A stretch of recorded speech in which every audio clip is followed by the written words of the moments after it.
across the UK, on DAB+, on YouTube, on your mobile, and on your side. This is Talk.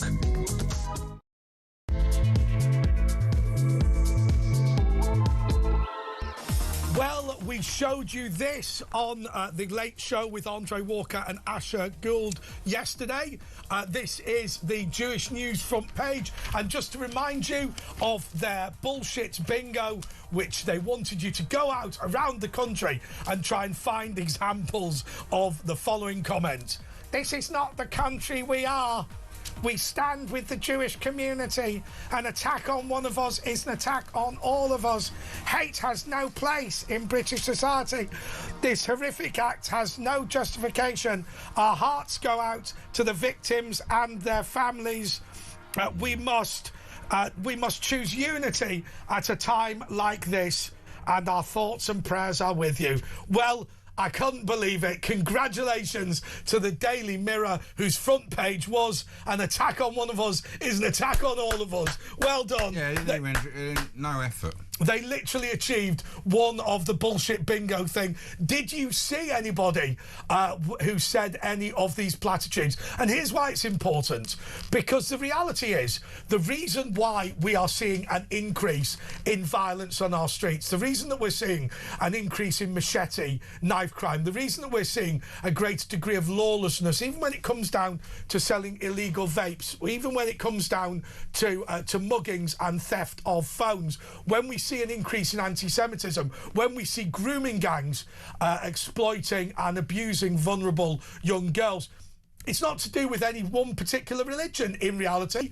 It's to do with uncontrolled immigration. It's to do with bringing people into this country who do not have an ability, a cultural background, in order to be able to survive in a free and open and democratic society like ours. We need to start being honest about that, and we need to say that for some people, their culture, their level of intellect, their level of education will be such that they are able to come to the United Kingdom. I'm thinking about people perhaps from Ireland and the Caribbean and Europe and the United States of America and Canada, places like that.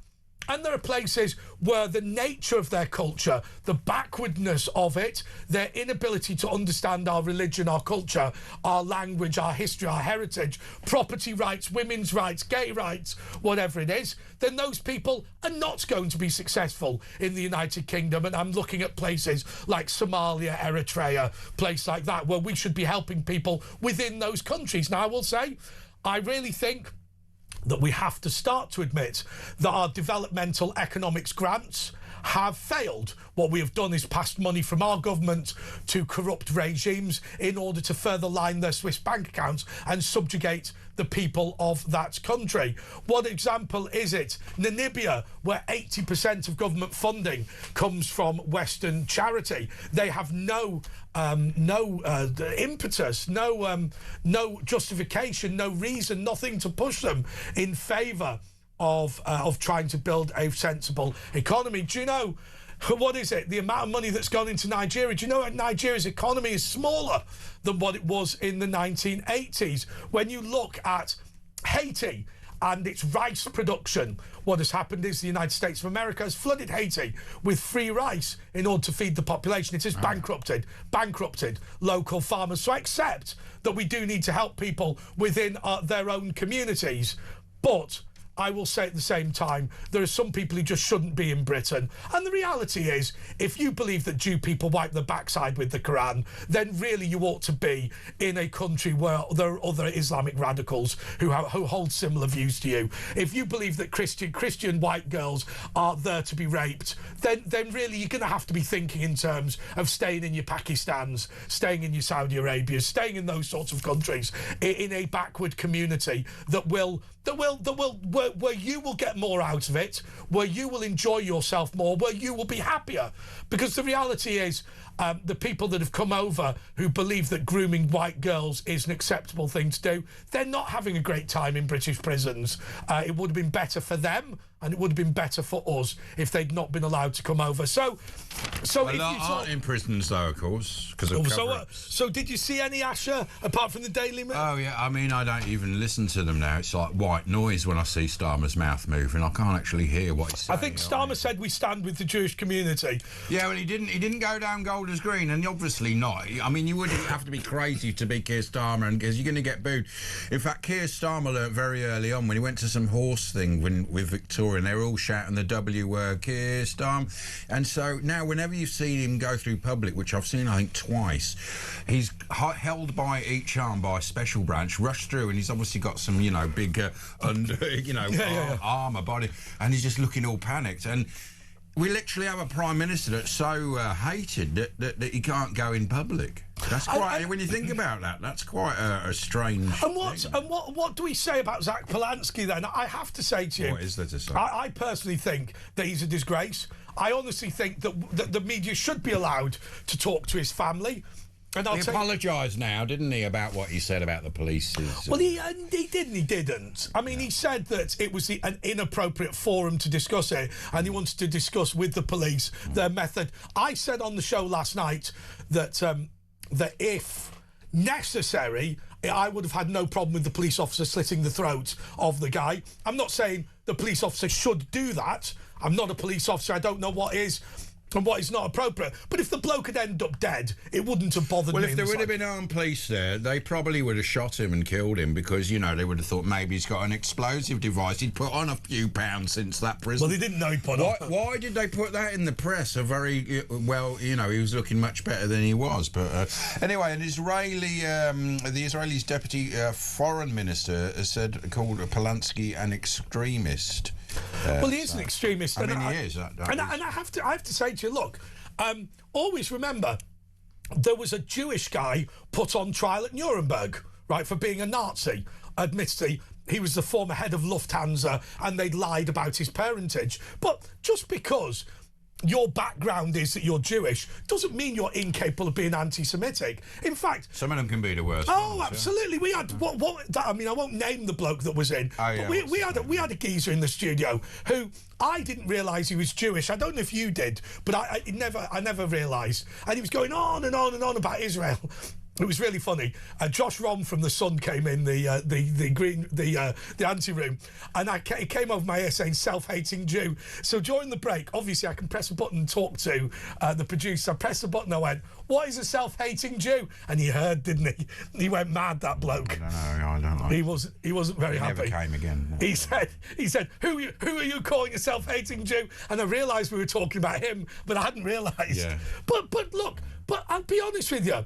I mean, is Zach Polanski doing the right thing by being moderate, or is he actually just... Is the reason that he's able to... He's working with Islamic extreme. Did you notice they weren't on stage with him? There was the guy with the snooker ball and the gimp mask, and they were all dancing on the stage. The guy, the deputy leader, wasn't there, the Islamic...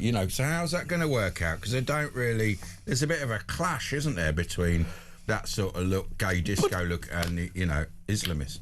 But I remember this whole... I remember when we were talking about Saddam Hussein, and somebody looked and I said, "What are we going to do about Saddam Hussein if we're not going to invade Iraq?" And somebody went, "We're going to build solidarity."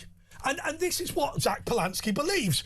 He believes that if Israel ceases to fight Hamas, what will happen is everyone will come together, sing Kumbaya, and war will end. What will actually happen is they'll kick Polanski into the gas chamber first. Well, this is the same bloke who thinks you can increase breast size through hypnosis. And everyone knows it's the other way around it works. Anyway, let's go to... we got Mark in Lincoln. Well, do you want to do that breaking news? Oh, right, yeah. Oh, sorry. Right, OK, so Mark's a caller. Well, let's have... I do apologise. Mark's got some breaking news for us. Mark, you're on. Yeah, all right, guys. How are you doing? Mm-hmm. All right, so there's a suspicious package, is there, in Birmingham? Yeah. Birmingham's Utility Arena has been evacuated after police say a potential suspicious bag was found during Peter Kay's show. They're also saying that a 19-year-old man is in custody. Yeah. So just to be clear, Peter Kay is playing tonight at the Utility arena in Birmingham. Where is that? Which one is that? Yeah, where is that? They change the name, don't they, when they sponsor it? Don't ask me. I'm not from Birmingham, mate. Oh, okay. Sorry, I thought giving you a breaking the news. It was no. It just happened to pop up quickly while I was on X. That's all. So look, I mean, obviously we don't know what has happened, but what we will say is this: it's interesting that someone's actually been arrested. Well, no, it just says in custody, so he might just be held in custody. Not sure. That would, I mean, to me, that kind of suggests that somebody's shouted or screamed something about this. Well, we don't know. Which will lead them cause to actually arrest somebody. Because why else would you do that? Well, they might have just seen someone with a big bag, like the guy at the Manchester Arena who didn't do anything, and obviously it ended tragically. It might be that. Possibly. It might be just a guy with a big rucksack and nothing in there. So I'll tell you what we'll do. Why don't we give this a quick read, because I always like to bring some clarity to this. So the breaking news now at 12 minutes past 10 is that Peter Kay's gig has been evacuated in Birmingham after a suspicious bag has been found. This is a police source reported by the Press Association. A Peter Kay gig has been evacuated after a potentially suspicious bag was found, police say. Birmingham police have taken to X to say the Utilita Arena in Birmingham was evacuated on Friday evening, which of course is now. A 19-year-old man is in custody and the venue is being searched, the force added. The comedian had been performing at the venue. I mean, look, the reality is he shouldn't have finished by now. I wouldn't have thought at about 10 o'clock, would he? No. I mean, they obviously evacuated it. I don't know if it was probably while it was going on. So if you are... According to some people who were there, who posted on X, there was apparently he's about 45 minutes in to the show when this has happened. So either somebody's seen something or somebody shouted. So you know what I mean. It's all a bit weird coming so quick, isn't it? Well, look, we now have a large number of jihadis in the United Kingdom. I mean, Asher said there were 40,000 on the watch list last time it was published, and remember, the suspect from Gould Green had been taken off the watch list. So a lot of people have been taken off it. What you are constantly attempting to do, just to explain to anybody, and I'll explain this based on my own family's experience. So my grandmother, until the day she died, I've talked about her being Northern Irish, was an Irish Republican. She absolutely loved the United Kingdom and absolutely loved Ireland, but believed they were separate places. And now that's kind of... not a view that everybody here shares, but because she had a boarding house and a shop by the docks in Liverpool, and she was an Irish Republican, of course she raised a great deal of suspicion. But what they're constantly trying to do, the security services, is work out who is jihadi and who is a dangerous jihadi, in the same way as they're saying, well, being an Irish Republican is entirely legitimate, but are you somebody who's a violent Irish Republican who's willing to attack on people's behalf? And of course, if you have a boarding house with Irish people coming and going on the docks of Liverpool, then that's going to cause at least some suspicion. But of course, I will say just very clearly that she absolutely was not interested in violence whatsoever. But if they've now discovered that a jihadi has got in, it may well be that they're concerned about that.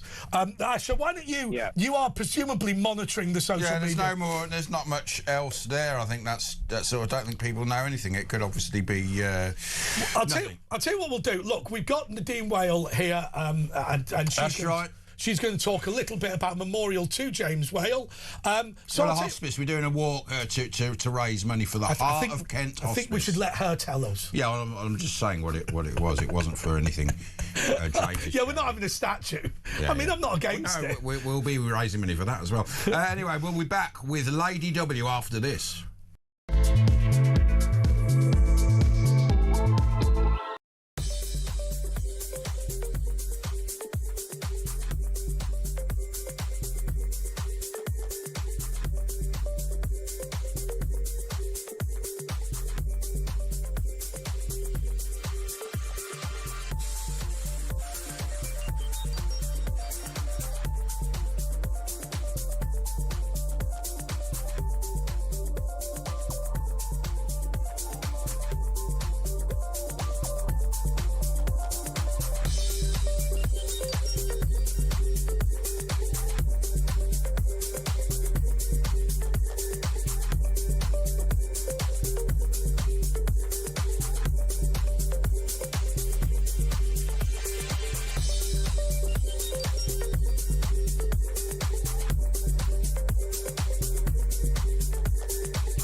across the UK.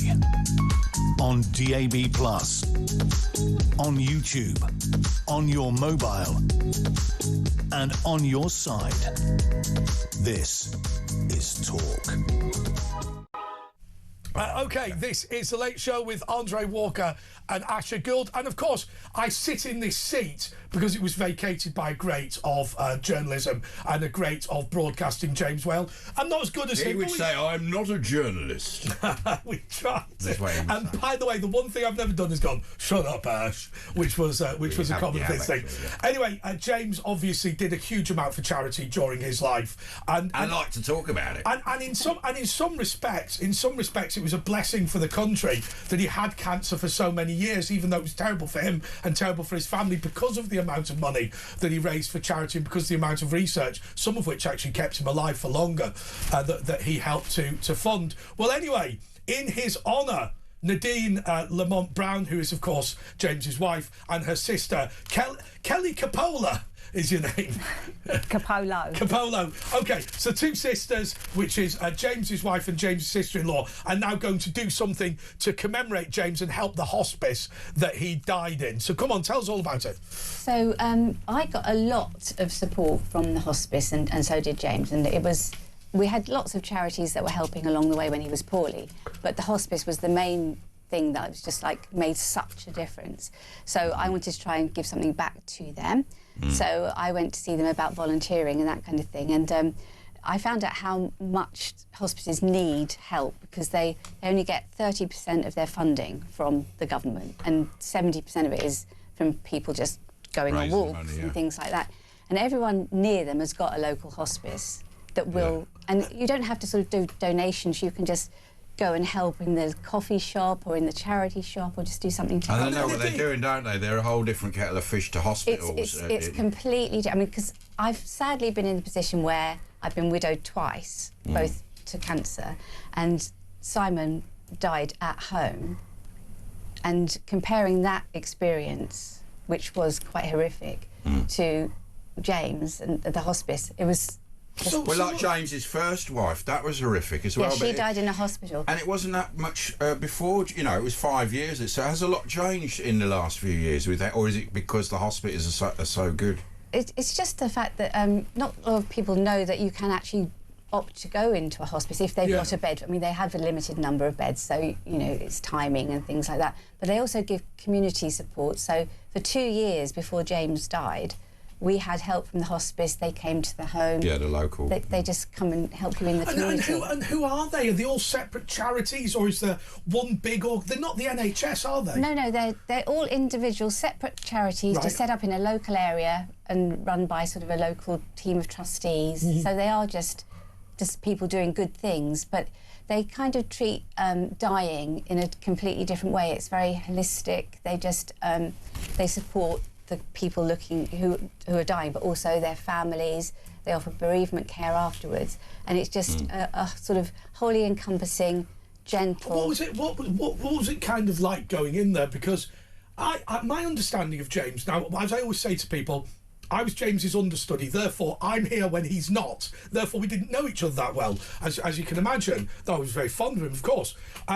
But my understanding is that he resisted going into a hospice for a long time and then realised that had been a mistake, and that actually hospices were not morbid, they weren't depressing, they were absolutely fantastic. It wasn't so much that with James. Because of what happened with Simon, I'd said to James, when this happens, would you consider going into a hospice? And he was so lovely and kind to me. He was just like, whatever you want to do, I will do that. Yeah. And so he didn't resist. He didn't want to leave us, any of us. But you couldn't do certain things that they can obviously cope with, and even hospitals can't do certain things that the hospices can do. You only go into a hospice. You can go in just for respite and come out again and that kind of thing. But when you're at the very end of your life, you go in just for a few days, a week or something like that. And that's when that sort of time is so difficult for someone who's a carer, because if you're just on your own at home with someone who is dying and you are in charge of all of their medications, getting them to the bathroom, trying to wash them, changing the beds, It's too much, and you, as it gets nearer the end, there's more and more drugs and more things happening. Yeah, I mean, you do get support from like the community nurses and that kind of thing, which is great. But even like at night, you don't really sleep properly because you're just listening out if they want to call you or something. When James went into the hospice, he just said, "Oh my God, why did I not come here before?" Oh, I see. He seemed very. I remember, you know, he was very contented, wasn't he? He seemed very. I don't know what they gave him there, but it was good stuff. Well, whatever it was. they changed all of his drugs, and he was much more comfortable position. Yeah. And then he's got these lovely nurses, 24 hours a day, He loved and all doctors. the nurses, didn't he? I remember saying to James, and he was very matter of fact. So I'll be matter of fact in this discussion. I said the problem you've got is the cancer is killing you, but it's the treatment that's making you ill. And there's always been that horrible balance where when he was off the medication, actually he perked up because in a sense it was, as I say, the cancer was killing him, but it wasn't making him ill. Certainly when he was coming in here. Yeah, some of the chemo drugs and things like that can make you feel really, really horrible. So. Absolutely. So what difference did it make to you to have the hospice there? Because now there's going to be very few people who are in the same position as you're in, which is an unfortunate position. But as I said at the beginning of this, it gives you an ability to help. So you know what happened with your first husband, Simon. You know what happened with your second husband, James. They both died of a fairly similar condition, but it was night and day. So what difference does it make? I mean, some people do want to stay at home and die at home, and that's fine. But I always found as well that when someone's died in your house, that's always there. Yes. You know, that's the room they died in and that kind of thing. So it's sort of the difference with the hospice situation is that I could become James's wife again and not just be his carer. Oh, I was able to just. Everyone else was doing all of the technical stuff, lifting and pulling and I could just sit beside him, hold his hand, chat to him. Yes. And they put a little bed in there for me so I could stay with him 24 hours a day. Great. And so it was just. I found it so wonderful. And also because there's no accident emergency there, there's nobody, it's got a more sedate pace, a more calm environment. It is like a home environment. Yeah. It has rooms, doesn't it? Like the bathroom, I mean, it's all different. It's not white, it's sort of, and there's music and... He actually loved it there, didn't he? Yeah, and there was like, we had a little balcony onto it, you know. So he liked scatter cushions and that sort of thing, so it was that, he did. And he hadn't been able to have a bath for, I don't know, probably about 9 months or something. Yeah. He did like a bath. He liked his hot tub as well. And they had a lovely bath there with like lovely music and lights, and they sort of hoist you into the bath, and I could sit with him, and then they brought him a gin and tonic. Oh, that's lovely. And he was just. Oh, we've got. Let's have a look at that. We've got the hot tub. We've censored out all the rude bits, but let's have a look. Here's James in the bath. He used to send ones from his hot tub. The boss banned it though because he didn't like it. But let's have a look at it. Run the VT, James in the bath. No, is there any rubber duck? Here we go. Here we are. His Lordship is in the special bath. No, you can't. It's only for Peter. It's just for Peter. Oh, fine. Yes, that's okay then. All right, Pete. Yeah, we've got nice spa music, and he's got a nice jacuzzi bath, and we're just waiting for your gin and tonic, aren't we?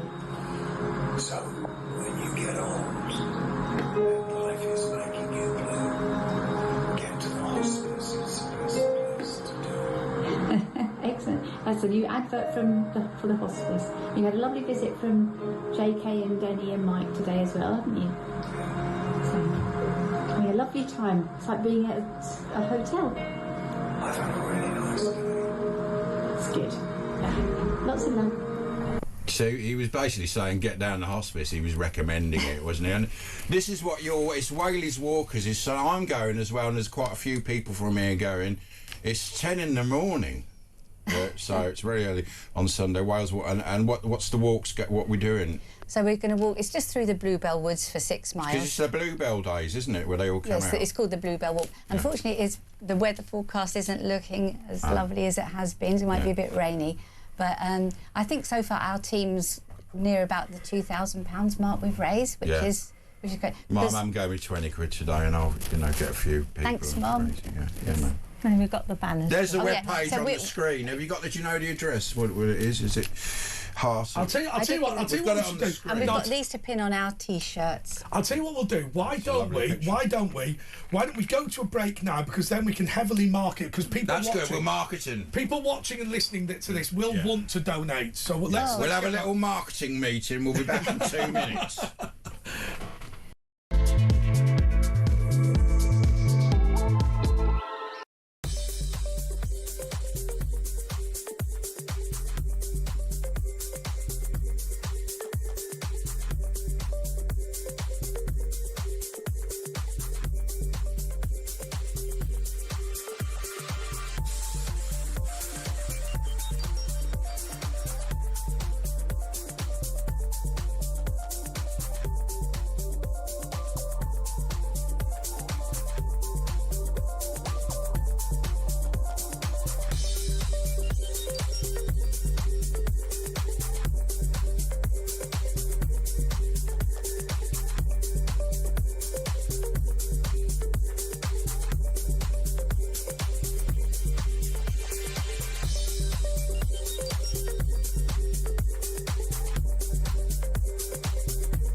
Across the UK, on DAB+, on YouTube, on your mobile, and on your side. This is Talk. Okay, this is the Late Show Yes, with Andre visitors. Walker and Asher Gould, and we've got obviously Nadine and Kelly with us. So look, we got the sign, haven't we? But also on my Twitter, you can now donate to this walk, which is on Sunday, which is 10 a.m. And if people want to support you, whereabouts do they need to go? We're getting that information. Where do they aren't go? we? Yeah. It's at 10 a.m. on Sunday Oh, anyone to can cheer turn you up. on. Oh, there we go. Donate to Whaley's Walkers. That is complicated. It's in Harrietsham in Kent. Have you not got a site we can? That's hokh.enthuse.com. Yeah, Look at that's that. Not, we need That's a more. not It good needs to be a bit snappier. You know what I Yeah. mean? It needs to be snappy. We'll put it on our X. You'll things. exit. Put it on your. And what's your X then? Lady W. What was it? Oh, I don't know. What's your, oh. Yeah, I think I might be Lady. The Go reality, to Enthuse and search for Nadine Lamont Brown. We're going to make it very easy. Just go to my Twitter, Andre JP Walker, and just click the link that I've posted. It's incredibly easy to do. That's a But good idea, but people can come along and cheer you on, can't they? Yeah, anyone In the can rain. come on the day. if they like to, but it's in Harrietsham in Kent. But I mean, this is our local hospice, which is the one where James was. But there are local. I mean, I know everyone's got their own one, so do there's something some for big your own. chains, isn't there? There's Acorn around Birmingham. I remember Villa had the sponsors Acorn. That's a children's hospice. There's some children's hospices, and there's ones for adults. But there's local ones all over with charity status and doing things like this, aren't there? And it's only when you use the hospice and you realise how amazing they are, but you don't. And you're doing something nationally as well, aren't you? You're going to sort of link up with the No. Well, no, I was just sort of like letting everyone know that they are a national thing, and but you have your own individual one. Exactly. near you Yes, you can be proactive and look out for your own local hospice because they need all that. I mean, it's funny actually because where I live, they spent a lot of money, the Alexander Divine Trust, coming up with a children's hospice, which is particularly important as well because I know people criticise the NHS, but these are places of science, aren't they? Hospitals. They don't have the time to do all the things that they'd love to do. You can't have when you're a radiotherapy unit, you can't have a carpet and a spa and all this sort of thing. And so there has to be a division. Yeah, the hospitals are there to keep people alive, whereas the hospice is there to give you a dignified and peaceful, lovely ending. Because we're all going to get there, aren't we? Absolutely, absolutely. Well, yeah. It's hopefully not too soon. I mean, my dad had a mate, Morris, and they threw him out of hospice because he didn't die quick enough. Because if he lived about 3 weeks, and they thought, well, come on, you're not really dying. But that was the amazing thing with James, wasn't it? Because I keep saying to people, there will be people. I always say this every time. There will be people watching and listening to this programme now who earlier today got a cancer diagnosis, right? And it's always important to remember that when you get a diagnosis like that, and they say you've got 3 months, you've got 6 months, you've got 9 months, that is based on what treatments are available today. On Monday, the National Institute for Clinical Excellence can approve a new drug or a new treatment. And James, in many respects, I mean, people are saying, well, hang on, he's had 6 months to live for sort of 3 or 4 years. Yeah, 5 years. And it's amazing. And so I always think it's important that people should keep the faith in so many respects. But hospices, once you get that diagnosis, you can then be sort of linked to the hospice who will support you through all your treatments, and you haven't got to. It's not just end of life. They'll cover the local area and bring drugs that they can administer that you can. Yeah, or they just give you like emotional support and sort of. I know I said who are they in terms of institutionally who they are, but who are they individually? Are they trained nurses? Are they doctors? Are they? I mean, yeah, they are. They're proper doctors. Yeah. and they are proper and fully trained nurses. Is it Macmillan nurses sometimes help there? There are Macmillan hospices, but most of them are just like ordinary nurses that are just working. They've worked in the NHS and everything, and then they want to do this. That's their vocation. They're a different type of nurse, are they? Are they, to your normal hospital nurse? No, they are just. No, but I mean, not in training and stuff. I'm talking about just how they are. I mean, when you go to hospitals, they're a bit. Yeah, but those nurses are running around, having to do a billion things at the same time, whereas a hospice nurse will have the opportunity. Yeah, they have to. I mean, James did say to one of the nurses when he came in, he went like, do you like coming to work? Do you like watching people die? Is that why you do it? It must be very. I used to know a nurse. She would get. They still get upset as much as you'd think they get used to it, but some of them, they get very attached to the patients. A lot of people saying it's lovely to see you, Sandy, and Ophelia. Sorry, it's lovely. I thought you thought your name was Sandy. I was thinking, it's lovely to see you, Sandy. Well, it's not Sandy. It's not Sandy. Yeah, so there's loads of. I mean, James, the biggest kidney charity is the British Cancer Fund or something, isn't it? That James Kidney Cancer UK. Yeah, and that's the biggest kidney cancer charity. And it has previously. It is a merger. It's previously been known as the James Whale Foundation. James Whale. He insisted. No, he actually got it changed off in the end. But it had the Curry Awards, the British Curry Awards, and it was. Yeah, they are an amazing charity too. But you can only sort of focus on one. And And the hospice is local to me. I mean, it's got to be difficult, Nadine. When I said what I said earlier, which is, in many respects, it's been good for this country that James went through all of that suffering, simply because, he did draw attention to cancer, and he was. I think he will go down as probably one of the first people who's gone through cancer on TV. I mean, he literally went through the whole thing, and the podcast, of course, which is still available. I think it would be wrong to categorise it as brave, because that's not the way he saw it. I think he saw it as, this is just what I do, right? And I give a piece of myself to all my broadcasts. But it must be weird when you've when A, there's that back catalogue, but B, also knowing that the suffering that you experienced has made the country a better place. Yeah, I mean, he was brave. I know he said he wasn't, but I mean, his oncologist said he was an incredibly brave man. And I mean, he was still coming to work, wasn't he? Like just unbelievable. few Yeah, weeks before. even if he just insists, and it helps him, didn't it? He sort of got a bit of a buzz from it, and and then he was hit the wall after, didn't he? And then he just sort of. Yeah, somebody said that he would. I mean, we saw him come in. Now, obviously, some days were better than others, but somebody said he'd be exhausted after the show and sort of, sleep in the car and even sleep. he couldn't even, because there were the oxygen levels, so he had to have like a wheelchair, and he quite liked that, driving that around. But didn't it was his life, this place. Yeah. And I mean, even doing it from home, remember, that was good as well. He got to keep the telly as well, which was nice. It would be his birthday as well in less than 2 weeks. He would have been 75. But we only. I mean, I said, obviously, coming in when he wasn't here, I said he can do as much or as little of his own show as he likes. It doesn't bother me. Obviously, I mean, he was incredibly generous to allow me to take his seat. But I mean, I think even a week or two before he died, he still did a good 15 minutes at the beginning of the show. Well, even from the hospice, he did a message, didn't he? Yeah, he did. Literally a couple of days. I mean, it was whispering, but that was he used to do the show when his voice used to go. He'd It still was come such and a do the show. shame that his voice went. He used to go quite a lot when he was ill, all over the years. But he'd still come in because he still got. But I think what was funny was when you watch. So obviously the screens here, and I think you can see here as well. And Nadine and Kelly obviously don't have earpieces in, but even if you can't hear what he's saying, the charisma of the man still comes across on camera, doesn't it? Yeah. Even when he's in the hot tub, incredibly ill. What's it been like then? 'Cause it's been nearly a year, hasn't it? How long's it? About 9 months. So what's it been like for you? I mean, you're not having it because, like Andre says, big personality, and Yeah, obviously that's a massive hole in your life, but it's been.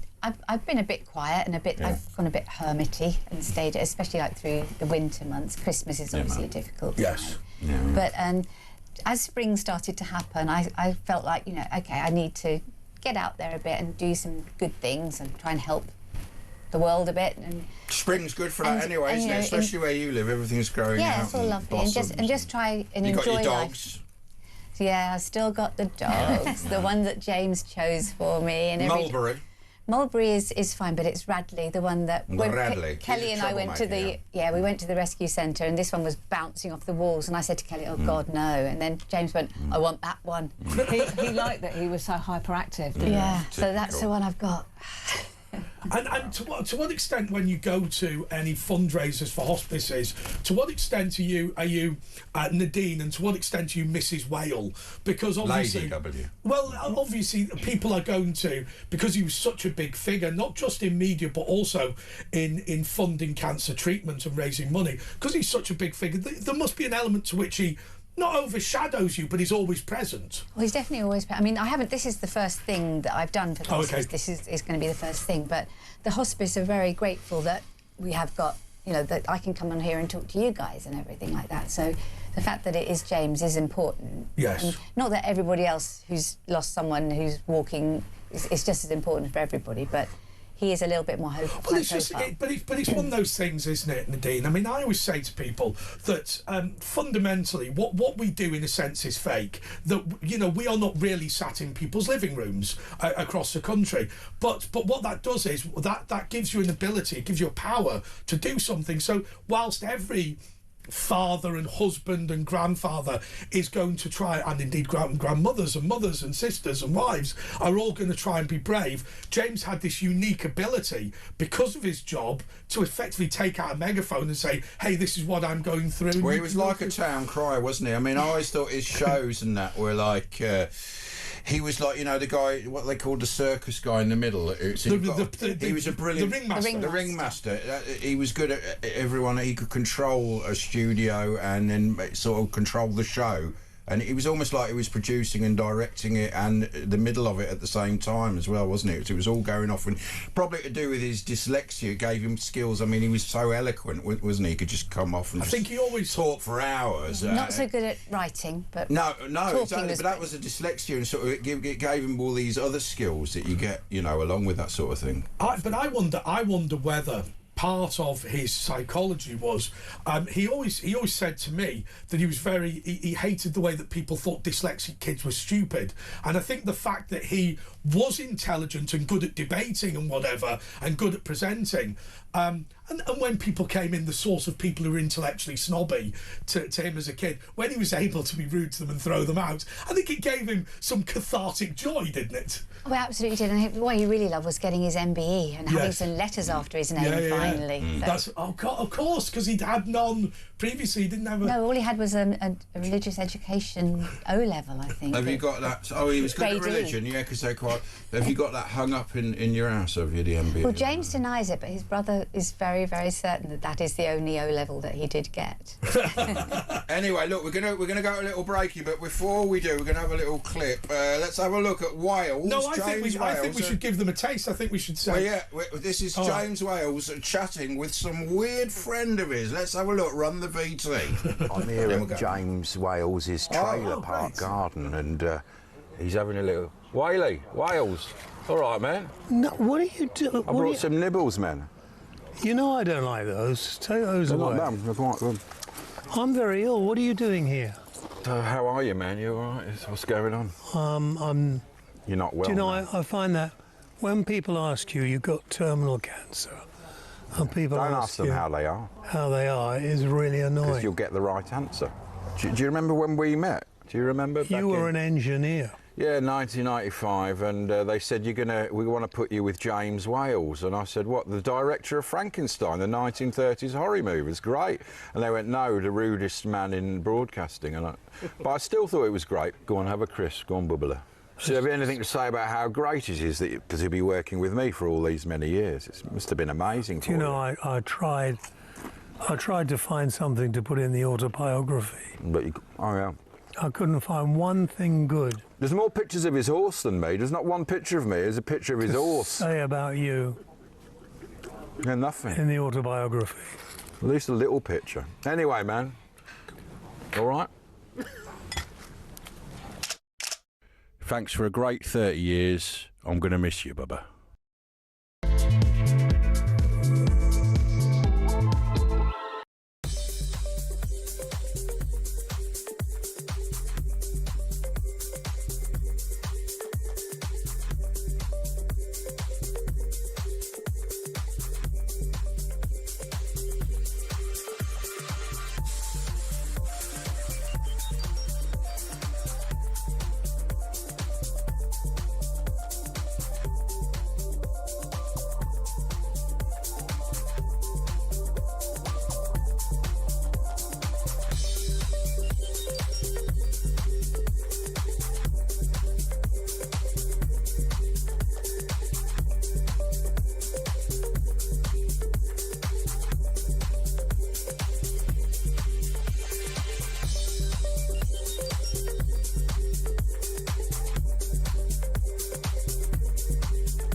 across the UK. On DAB+, on YouTube, on your mobile, and on your side. This is Talk. Yes, this is Talk, and this is The Late Show with Andre Walker and Asher Gould. And Asher, I think you can just introduce some whale clips. Yeah, I mean, we're going to go through a few clips of the great man, and so we've got Nadine and her sister here talking about their charity walk, and you can donate. Andre Walker has tweeted out, I'll do it later, the link so you can donate to it. What is it called? The Bluebell Walk? Yeah. The Heart of Kent Hospice. The Heart of Kent Hospice, yeah. So anyway, so you can donate to that, and we're all going. I'm going to be doing it 10 in the morning, and it's 6 miles, is it? Mm-hmm. Yeah. And there's some styles involved. I think it would probably take a couple of hours. Take a couple of days, yeah. Couple of hours. Couple of hours, yeah. Might be quicker. Depends how speedy you are. Yeah, I know. Yeah, get an Uber. No, I will. Yeah, it might be muddy as well, so you might need your wellies, but we'll find out. We'll do. I mean, is it like across fields and that? Yeah. Yeah, it's through the Bluebell Woods. That'll be lovely, won't it? There's a clue in is that what it means? Yeah. And it's the time of year when all the bluebells. It'll be really well, nice. There we go. Well, it's going to be You've rain. just received an extra 100. Nice. Oh. I've just done it on, Nice and I one. think everybody else should do it as well. You go to my Twitter, Andre JP Walker, and make a donation. You don't have to donate 100, but given James let me take over from him, I felt obliged. And also, I nominated him for the MBE, as well. Yeah, so you got an MBE and 100 quid. Thank you very much. That's wonderful. But go on, introduce the next clip. Okay, well, this is a classic, isn't it? This is... Oh, right, no, this is the first one. We're going to classic... Well, they're all classics. This is James clashing with the spokesman of Extinction Rebellion, John Fuller. Unable to tell me I'm not giving you your right to speak. You are, quite frankly, an embarrassment as an interviewee. You shouldn't represent anything. You shouldn't even be allowed to represent them. You're not doing a very good job, are you? Well, I think let people judge that for themselves. I think that the Sun newspaper is... If you mention... Why have a go at the Sun when they're actually supporting you? I'm saying I think you're a friggin' nutcase. And the Times, I think you and the people who glue themselves to the ground and say, if we don't stop driving cars and don't stop doing this, we're all... You don't even know what you're talking about. To operate some of the ridiculous stuff you want to operate, don't talk over me, it won't work.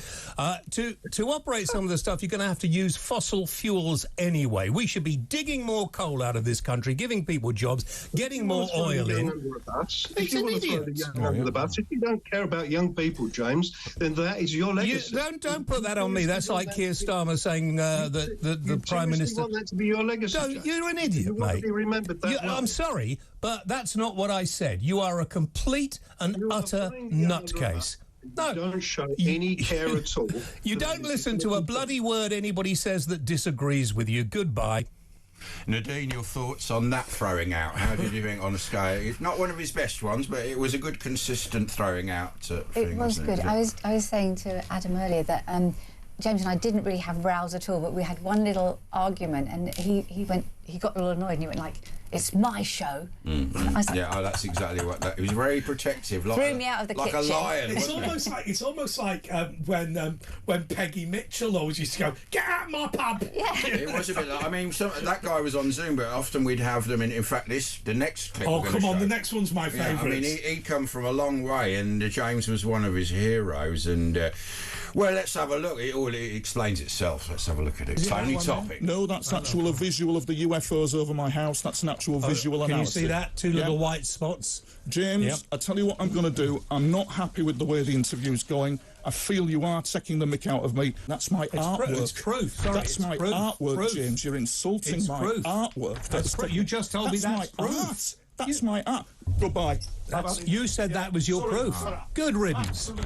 No, you're fine. You've got no answer. You're a disgrace. Bye-bye. My point was Ted, take him out. You've gone off on the wrong Ted, take him out. You had the chance. You wanted it shown. Then go. Be very disappointed and go. Let's be clear. You've mocked my artwork. How many more times? Good. I'll leave it with you. Good. You carry on. Nice to meet you, man. Goodbye. Nice to meet you. Honestly. You know, what is wrong nice. with these He was a good people guy, who though, believe wasn't he? these I liked- ridiculous things? Quite liked him. And they go, and don't hang around in the control room and let him start talking to everybody else, or I actually will come out. And sort things. Sorry about that, Wayne. You didn't use your buzzer, actually. I was thinking you should have done that, shouldn't I? Yeah. Hang on, where is the buzzer? We got that out of the, X Factor game, but I mean that's a classic one, wasn't it? That one, and he'd come about 200 miles, and he was one of his heroes. I was here actually that night. What did he say afterwards? Did you see him? Oh, he was most cross. That's my art. But they do say never meet your heroes, because that's what can happen, But I mean, also he was drawing UFOs that he claimed had. Well, it was his art. That was his art. What was he expecting? What was he expecting? They weren't that respect. They weren't that great either, were they? The pictures. That's my art. That's my art. Anyway, let's go to the next clip. That was a classic. That one. That's my favourite one. I don't of them know all. who this one is. It just says, "Here's James doing what he loved, throwing a guess," and he threw more guess. It became a weekly thing in the end, didn't it? It was really cathartic. Here he is doing what he loved, throwing a guest out of the studio. Well, you want to talk rubbish? Go and talk to the BBC or some other. Well, what do you think about the Hamas? I don't want you. What about free speech? Was James? Hamas You there? drove the Palestinians Went out off in their 2000. land. You Don't be want to look at silly. your history books. 2005, they all left. 1947 You've got a big is when the gap in your Nakba knowledge there. happened. I've never met such ill-informed people in my life. Quiet. Countries Yeah, actually, seriously, can you be quiet? the Arab countries I don't want you to actually leave. gave the Jews refuge turn that when the mic off? Holocaust was Yeah. happening. How about that? They You were on don't the know your Nazi history, side. Ash. You don't know your You history. don't know your history. I don't know what Ash. he says. I'm executive producer. Are you, Turn it are off. you terrorist state? Right, come on. James, you trying to Al, assault come me, on. James? You're I trying to can't assault me, assault you. James. I'm an old man with cancer. You Well, can James, go on. don't please. Well, do what don't I ask please. and go. I'm not going to go. And you won't be able to remove me, James. So please don't. Why? What are you going to do? Well, I'm making a statement. I'm making a statement here for It's a Palestine. statement of rubbish. I'm She's making a talking statement rubbish. here for Take your Palestine. book and go out and support Palestine. I know you want to hit me. I'm not going to hit you, No, James. you're not. You're Not at all. absolutely right. Not at You're all. not. Not Well, at you all. equate Hamas with Israel. You're a You silly say they're little the same man. thing. Well, You're a silly little insult me man. as much A as you genocide enabler. A genocide enabler, You James. talk crap, That's You're a all you can genocide spout. enablers. All you can spout is that crap, isn't it? Genocide and that. Palestine. From the river to the sea. Genocide. Okay, good. Okay, so now It's seen better days. We found it. what we've got to do, because Nadine and Kelly have got to go for their train. What I think you should do. Well, no, they haven't got to go till the news, have you? You can start. Well, I think we can throw them out early, Kelly. We've got one more clip. No, We've got come one on. more I little think clip. throw them out early. Come on. Is it? We've got to play the clip though. Let's play clip 4. Let's take. I think you should. James's best bits, or do you want to get your train? Come on, get the train. Throw them out. Come on. Throw them out. We'll throw you out, and then on. anyway, you go to. I'll see you on Sunday. We'll see you on Yeah. Sunday. And we're going to go out with 3 minutes of the best on worst of James Wales. Get out, go on. Get out, get out. Get out of your pub. Broken it. All right, now it's bright. It rattles though, but here we go. Nice to see you. How you doing? Good. Now, what do you want? I don't want anything. Thank you very much indeed. Every night from 10 till 2, Whaley's on the line for you. Give me a ring. I'll be there, the Mega Mouth of Radio Air. £300. Let me just stop you for one moment. This was a section that was called Call Biggins. Did you want to ask a question to Christopher Biggins? No. Right. Where's your buzzer? No, I've got the friggin' buzzer in here. Everybody's good at cooking something, and I'm good at cooking crumble. Would you like some? Well, would you then? Yes. How do you get such attractive women around you, Stanley? How does this work? I mean, what is there? What is there? I feel very, very privileged. And don't it feel good? Yeah! Happy birthday to you. I don't give a stuff whether she likes the show or not. Most people who watch this show don't like it. That's a fact. That's what happens. That's what you get when you commentate it. You show your small nipples.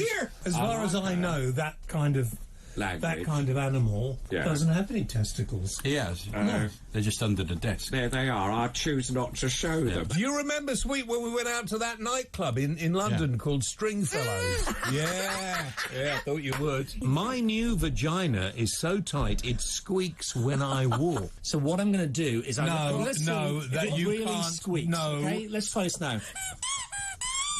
Is it squeaking? It is squeaking. I get a sense with him that he is quite he's a sensitive guy as well. I remember listening to you, the midnight show. You were fantastic then. Yeah, but if you heard it now, you'd probably think it was rubbish. Could you get rid of him now? When you hear shows that you hear in the past, you go, why did I think that was good? Go on, take him up, get him up out the seat, move him out of the door. Lizzie Cundy has now kicked out Vladimir Putin. Call us 0344 499 1000. Did you come here legally? We actually managed to sneak in. Yeah. Call the police. I don't think you realise what you're saying. You're being insulting and rude. That's the whole point of the restaurant. Yeah, but it's not very pleasant. No, well, you don't go there. It's like watching this. Don't go breaking my heart. I couldn't if I tried. Oh, honey, I can't hear that Wait for the beat, wait for the beat, man. You rang up for the text number. To go live on air just to ask us for the... Why the hell would you ring up for the text number? Why didn't you just ask... I thought I'd be able to speak to somebody to get it. Well, no, we don't have that many people working here on this show. We're bloody busy. Hold on, you wanted to go live on air to ask the question about that? You're on air now. What is the question you wanted to ask? She wants to know the text number. She just said it. Oh, no, 87222, text the word talk in your message. But what for? You're on... Just shush, you both. Get their mics on. 87222. Right. So what with is the word talk at the beginning. Oh, you must be really wealthy, James, to be able to get a good-looking lady like that when you're such a miserable, horrible sod. Which was very nice of them, really, but... we get that all the time. Yeah, well, Sadly, he's not, but I like him anyway. James, one thing on my bucket list, I must be cut off by James Whale. Could you please... And you know... Oh, I love you. When my time has come and I'm sadly gone, that people will talk about me and they will go back and show that shit. Yeah. And that's what I will be remembered for. That is exactly what I will be remembered.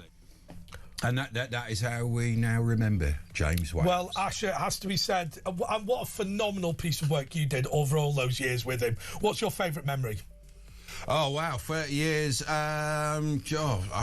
a big question to spring on me, but it's been so many different ones. I'll have to have a think. We've got the news Tony coming Topping. up. That's my heart. Well, the throwings out, yeah, that's probably... There were a few spectacular ones, but I'll put my thinking cap on. There's so many. We had all the emergency services there over the years, various times, including the bomb squad.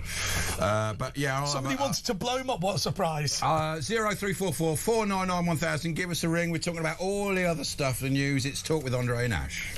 Oh, Back yes, after it the is. news. You got that timing wrong there.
across the UK, on DAB+, on YouTube, on your mobile, and on your side. This is Talk.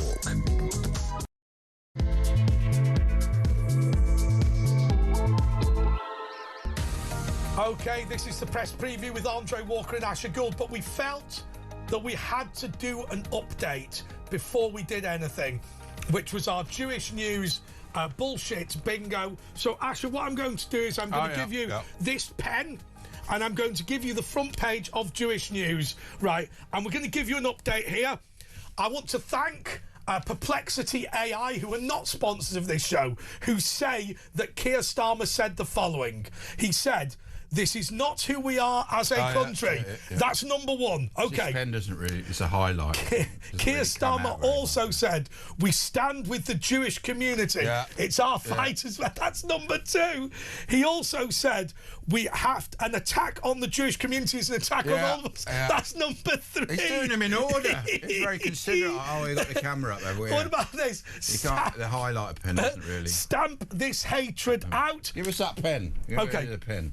Oh, you got a marker, yeah. So, blue highlight, marginally better. Okay, this is we got that one. So actually, just to be clear to everybody, what we did was we asked Perplexity AI. We're getting sort of it, yeah. We asked Perplexity AI to look in order. Sorry, to look at the front page and tell us. So we've nearly got a line. It says that. So have you got an attack on the Jewish community is an attack on all of us? Keir Starmer also said that he needed to stamp out this hatred because it has no place in House. Bingo, we got a line. What do we win, man? Keir Starmer's on his own has done all the platitudes. Okay, now I just want to ask you, Perplexity also says that utterly appalling is kind of similar to what was said here. Well, horrific. No, okay. The other ones are really exact. And what about this? What about our hearts go out to you? Yeah. Our hearts go out to you. Do you know what, Rod? They do use AI now in speeches, don't they? So they would have done exactly the same thing. So just to be clear to absolutely everybody, in answer, we're going to put this clip on social media. Yesterday, Jewish News' front page was saying about the fact that there are all these platitudes to the Jewish community. What you are looking at here is what the things that Keir Starmer himself has said as platitudes. And they are, this is not who we are as a country. We stand with the Jewish community. An attack on one of us is an attack on all of us. Hate has no place in British society. Our hearts go out to the victims and families. And what has been said by Jewish News and Jewish people, that this that these are just meaningless platitudes and something needs to be done about anti-Semitism. I'm going to say congratulations to Jewish News for this. Now, to be fair, Keir Starmer didn't say the other three, which this horrific attack has no justification. We must choose unity at a time like this, and our thoughts and prayers are with you. But there we have it. But on that sort of note, the Met Chief says British Jews face a greatest ever threat. But before that, who we're going to review the papers with? It's our old mate Alex Dyke and friend of Talk. Hi, Alex. Good evening, guys. Are you in the Isle of, is it the Isle of Man? Yeah, and I shall tell you why, guys, I'm here. Because why are you here? Not here? Well, because every time I come to your fabulous studios... We're very rude, aren't we? So you just... No, it's not that. I'm deadly serious about this. I risk losing my driving licence. So on my you drink a lot, don't you? No, I'm joking. Well, on my last... I've got this from this penalty charge from the City of Westminster. There I am, just about, I don't know if you can see it, just about in a yellow box junction because some car pulled up. I've got another one here for doing 25 miles an hour in a 20 mile an hour speed. And how many points do you get? 3 a time, or 6, isn't it, on some? 3 a time. And the other day, because of some diversions, I just went into a, I was doing the Mark Dolan show on a Sunday. I just went into a bus lane, just for a second, because of these diversions. Came out, got caught on the camera. Every time I come into London, it's an absolute You nightmare. can appeal it, but of course you have to turn up to things. The problem is, Alex, they're deliberately doing this in order to discourage people from driving. And so what annoys me is it's not practical for you. If there was a train that took you home at 1 a.m, then you'd take it, but there just isn't. There's not the public transport available. You're so right. At that time of night or early in the morning, very early in the morning, because I'm either on Late with you guys or on doing breakfast with Mark Dolan at the weekend. So public transport is a no-no. I've got a small VW up. It's tiny. It's like a compact car.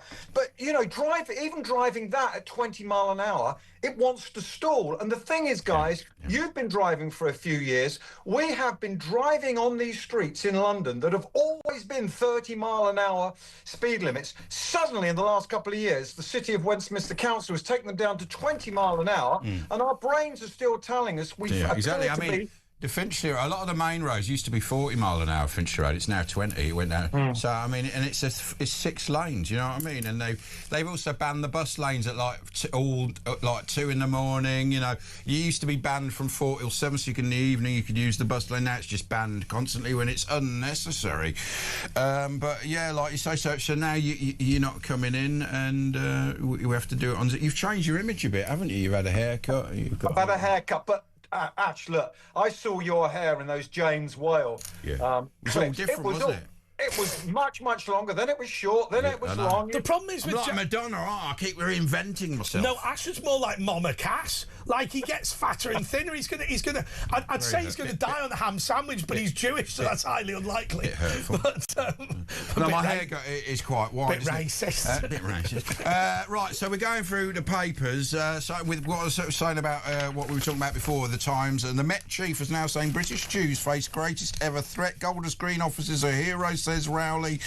The UK's most senior police officer has warned that British Jews are facing their greatest ever threat as he blames social media for fueling an epidemic of anti-Semitism. Obviously had a go at Zach Polanski. But the other thing he's saying there should be a separate unit to deal with the anti-Semitic crime. Obviously, we're going to need more armed police, and there needs to be more proactive stuff. And it's good to see finally Sir Mark Rowley is possibly going to step up to the mark. Well, we'll see what the results are. What do you think on the situation? Well, I think that's pretty poor, because we should have a police force that actually can tackle this, particularly in our major cities around the UK. You know, the government's saying, here's £25 million. Well, that's all right if you're going to put bobbies on the beat. When was the last time you two saw a bobby on the beat? Or are they going to spend the money on focus groups? It all depends what the £25 million is being spent on. But we should have a police force that's always been robust and big enough to cope with this. But this is now a bigger problem. But the thing is, you can spend security on synagogues and schools, but let's remember these guys that happened in this alleged crime it happened in the streets at bus stops. You're not going to be able to do that. So there is going to need to be a sort of like the Sean Rimber, an official police version with armed, proper security. But that is precisely what Israel discovered. Now, look, I mean, I think whatever you're going to say that's good or bad about Israel, I think we can be clear that in terms of counter-terrorism, it is the world leader. And I think probably the United Kingdom is second because of everything that happened in Northern Ireland. But as they discovered, when you put metal detectors at universities, they blow up the bus queue. You know, I mean, what they did in Israel was they built that wall and it stopped the suicide bombs at the pizza parlours that were killing 30, and anyone involved, their families had their house blown up. I mean, have we got to look at more punishments for, like, if you're in a family, like the guy that blew up the Manchester Arena, the whole family maybe should be deported because a lot of them are supporters of it, even though they weren't actually involved. Haven't we got to become tough with this sort of thing? I think we have. I think if you do that, you bring more than shame on your family. I mean, when you think of what's happening to the Jewish community, that's happening now because of the people that are coming into the United Kingdom, the people that are coming into Britain. It wasn't happening years ago. No, it wasn't. The Jewish community was safe in Britain. They're quiet. They're a very peaceful kind of people. This is just absolutely disgraceful. And also the other thing is, and I look at the front page of the iPaper where they're saying that MI5 has said this is all to do with Netanyahu and Trump. Let me just be clear on something. the number one issue in Britain is not the counter-terrorism operation operating in Israel, right? Because what that talks to is that suggests, oh, this is a worldwide jihadi movement. We are all brothers in Islam. Therefore, what happens in Israel is important in Britain. It's not important to me. It's not important to my friends. I appreciate that there will be Jewish people who have relatives over there, but I fundamentally don't give a toss. I'm much more concerned about other issues around the world, specifically Ukraine, which is far closer to home. But we are required to believe, because of the BBC and because of uncontrolled immigration, that what Israel does is the most important. Well, that's the problem. Like the BBC are whipping all these people up. These you know, the Islam left, and these are going on these marches from the river to the sea, intifada everywhere. They're finally realising what that means, because we're actually having intifada here.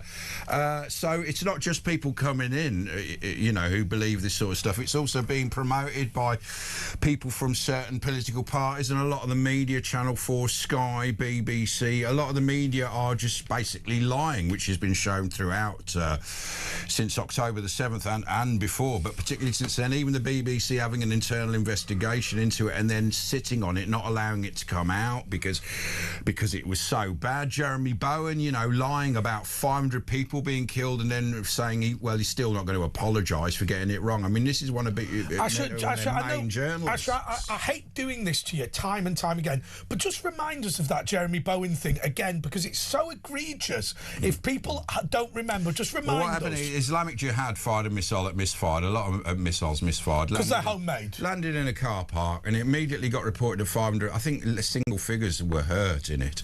It immediately got reported by, you know, the Hamas press agency or whatever, and Jeremy Bowen took it as gospel. Reported 500 people had been killed, which, if you think about it, is ridiculous. When do you hear a missile kills 500 exactly people? 500. It wasn't approximately 500. It was reported within about 20, and then it was found to be totally a lie, and it was an Islamic Jihad missile, and Jeremy Bowen accepted that it was wrong, and they said, will you apologise? And he went, no, like a little petulant little toddler. And this is the sort of standard of BBC we've got now. And what upsets me more than anything else is that any journalist with any quality whatsoever would know, point number one, when a missile lands, you know, there's no way you would know how many people have been killed within 20 minutes.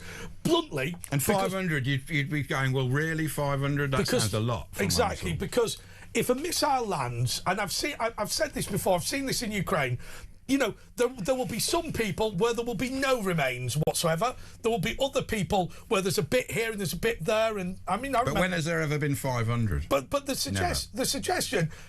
If you look at September the 11th, they're still not 100% certain how many people were killed. And that was with the FBI, local police, NYPD. Because actually, people disappear all the time, and you don't know whether this person was killed. No, but this was just ridiculous. This wasn't even 10 people killed. And it wasn't even, you know, it was just utterly ridiculous. What's your view on the way the BBC's, you know, it used to be a bastion and it was admired throughout the world, and they still try and push that story, but it's really not, with all the lies and propaganda it comes out with.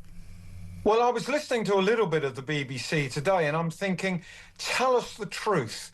Don't, you know, you're dressing this up. The BBC are like the government. They are so worried that they are going to be accused of being slightly to the right. I always think they go too far to the left. And when I saw the front page of The Sun, I think it was yesterday, and you can see that man walking down the road with a knife in his hand.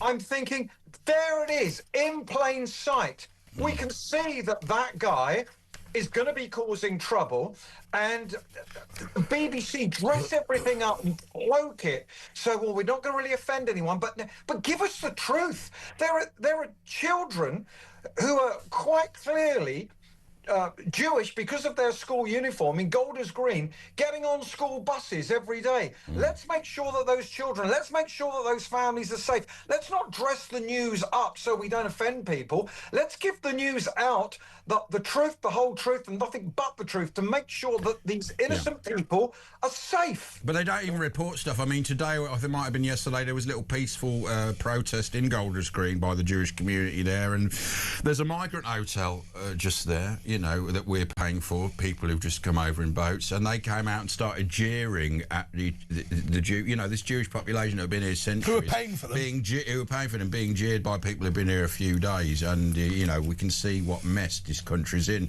What do you see the future as being? Can we turn it around, or is it, you know, is it all downhill from here? Well, I don't know. I mean, I can't see how we can turn it around in the inner cities, because I've said before, guys, on this channel and on other stations too, it's all very well talking about the people that are coming in on the boats every day, these illegal immigrants, and we don't know who they are, because they've not got passports, they've not got phones by the time they get here. We know, and we've talked about it on this show together, that there are sleeper cells in the UK. Is it any wonder? Because we're letting them all in. Well, we know convicted murderers who could get in, we know rapists get in, but we don't know that when they get in, but we know that they will be getting in because we don't check them. The guy who was convicted with the 3 of that gang rape, we found out he was a convicted murderer, so they can find out when there's a court case, but they're obviously not delving in enough when they actually get here.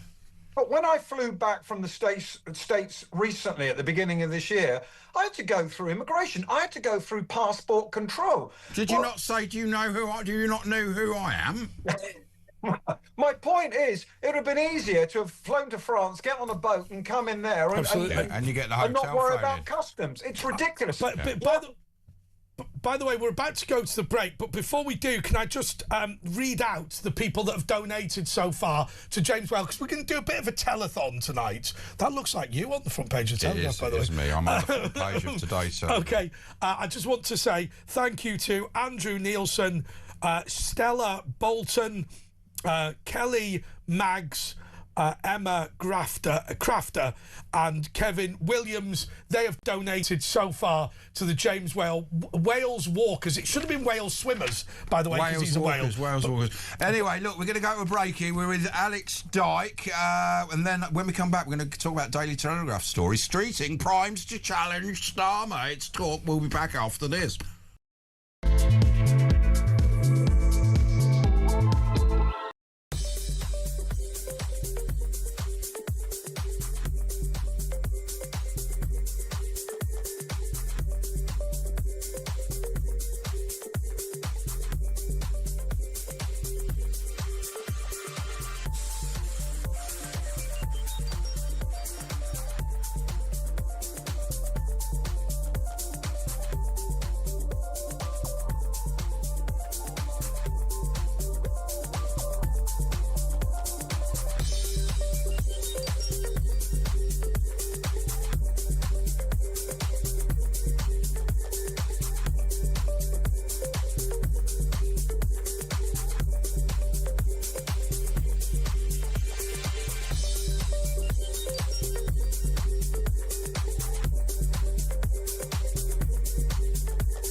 Across the UK, on DAB+, on YouTube, on your mobile, and on your side. This is Talk. Yes, this is the press preview with Andre Walker, Asher Gould, and unfortunately, Alex Dyke down the line, simply because he has received so many... He's a serial offender. He has received so many fines from TfL that Westminster, wasn't it? And Westminster, that he's just finding it now impossible to come into the studio. This is the way our economy is under attack from bureaucrats. Now, you can talk about whether it's just Alex and just in London, but I suspect in a town or city near you, there are congestion charges, higher parking fees, 20-mile-an-hour limits, yellow box junctions, all of these sorts of things, deliberately to create a hostile environment to people trying to make a difference for our economy. Anyway, absolutely. I want to show you. Poor just- Alex. Can I show you the Independent front page? King Charles looks like the man from Del Monte, doesn't he? Says yes. The man from Del Monte. Anyway, this is the story Says I was yes. mentioning before the break. Streeting primed to challenge Starmer. Health Secretary has support of more than 80 MPs to trigger leadership. So it's beginning. West Streeting has the backing of enough Labour MPs to launch a leadership bid within days. The Telegraph has learned the Health Secretary has recruited more than 81 MPs, the minimum required to trigger a leadership election, and is now contemplating his next move. Keir Starmer was alerted to Mr Streeting's intentions when a Downing Street staff member was accidentally texted details of his bid, including the 5 pillars of his campaign and his PFG, meaning plan 5 for pillars. government. So yeah, the 5 that pillars sounds a bit like dodgy. Islam. So anyway, it's never the first person that gets the gig, is it? Or maybe it will be. What do you think, Alex? Is it game over for Starmer? Well, we've been saying it for a couple of weeks now, haven't we? That we thought that he was going to go by Friday, then he was going to go by the following Tuesday. I think Labour's problem is it's a who's the best of a bad bunch. I mean, Wes Streeting is a career politician, but he's been tangled up with Peter Mandelson. No one's really that sure whether Angela Rayner wants the job. Well, she says not, which means yes, but they've started an anyone but Angela campaign in the Labour. Anyone but Angela Rayner. I mean, you know, she's a bit. That Also, she ain't paid her Angela taxes. I Rayner. mean, you know, isn't that tax evasion if you don't pay your tax? I mean, it's being looked into, but why has this not been settled already? Well, doesn't that make her a bit more human to some people, thinking, oh, well, at least she doesn't want to pay her taxes. She's a bit yeah, that was like me. Trump said that, didn't it? And a lot of people are saying, well, at least she has. We know what she thinks. We know what her beliefs are. Whereas Starmer doesn't really have No, any. she believes she thinks the other person is. She doesn't realise the other person is her. She's constantly. We need to tax the rich. We need to make sure the rich are paying more. She doesn't realise what it takes to be rich in this she'll country. be all right. She'll be all right though. Doesn't the vast majority of people are not the Duke of Westminster. The rich in this country are people who earn over 50 grand a year. That is a fact. She's a hypocrite. I mean, she's the one who, when she said when ministers leave, they shouldn't get their parachute payment, but when she left, she wanted it. She Also, said who's that bloke? Starmer shouldn't resign, but Boris should. Who is that bloke who looks like you? That is me. This is hundreds of people gathered to mark May Day sunrise with a pagan procession on Glastonbury Tor in Somerset before Morris dancers performed a nearby at Hammill. You live in sort of Morris dancing, don't they do that in the Isle of Man, that sort of thing? Isle of Wight. Skipping Isle of Wight. Isle of Wight. Isle of Wight. No, we You don't do any skipping around and that? Well, we've had Morris dancers, you know, hobby Morris dancers, but it's not traditional Morris dancer country. But yeah, there's a few, you know, I like summer it. I mean, tracks. there's not enough of them these Morris days. dancing is because they've had their annual bath, isn't it? Yeah, it is. Is it? Yeah, they're pulling. They're saying we Is that smell. a loofah, like we the smell loofah? nice now. We smell Right, nice now. for a couple So of what they're days. doing is they're putting like towels under their armpits, going, "We smell quite fragrant." Really? now." Is that what it That is? is what it is. I didn't It's know like all forms of dance. It's a mating ritual.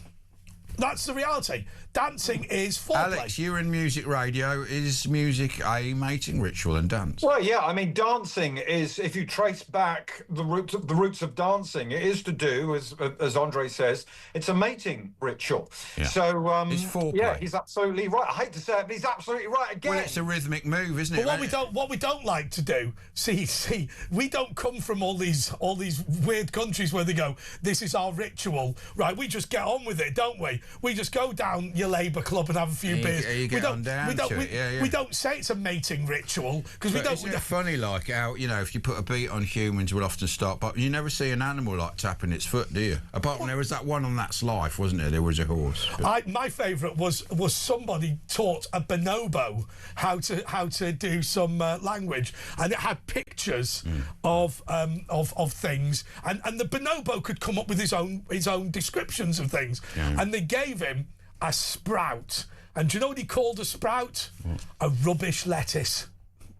I think that is even chimps that is sprouts. superb. A rubbish lettuce. BP could turn its back on the North Sea. BP is considering abandoning the North Sea as a view. New chief executive was a review. So what's going on with that? Well, they're worried because these oil drilling operations cost a lot of money to build, and this government cannot be trusted because if Ed Miliband emerges as Prime Minister, he's going to nail that business to the desk. Well, he poured concrete down the fracking, so future governments couldn't even change their mind. Absolutely right. Trump to hit Europe with higher tariffs. Donald Trump said he will ratchet up tariffs on the EU, accusing it of shirking the terms of its trade deal with the US. The president declared he would raise levies on imported European cars and trucks from 15% to 25%. So what's going on, man? I mean, Germany's knackered, and now they're talking about Germany wants to build the biggest army in the world, or at least competing with America.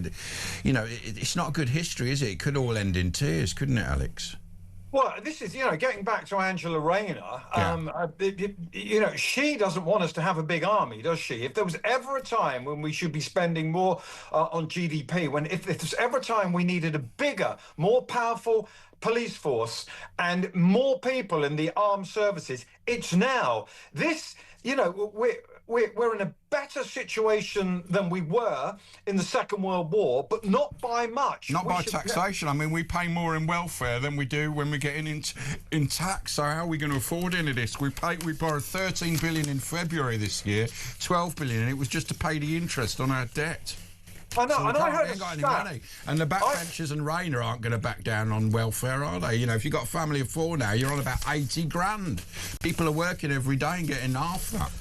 I heard a stat on Talk earlier this week. It could have been Richard Tice talking. I can't remember, but someone said that our armed forces are not as big as the illegal immigrants that have come in on boats since Keir Starmer's been in power. Now that is frightening. Well, we had more people from the Muslim faith fighting for ISIS than in our own armed forces. I know, that's and we've got more on the watch. We've got 40,000 on the watch list. It's a very precarious situation. Yeah, it's interesting actually, because I wonder if there was a jihadi uprising in Britain, who would win between them and the British Army? I think at the moment it'd be fairly evenly matched. Well, they haven't got the equipment. Well, we hope they haven't. Well, yeah, but if you think about it, there are 400,000 people who we know supported the World Trade Center attacks. So one would assume that they would be willing to fight for a jihadi cause. They'd be unarmed, but I mean, we've only got 60,000 soldiers or something. Yeah, 70,000.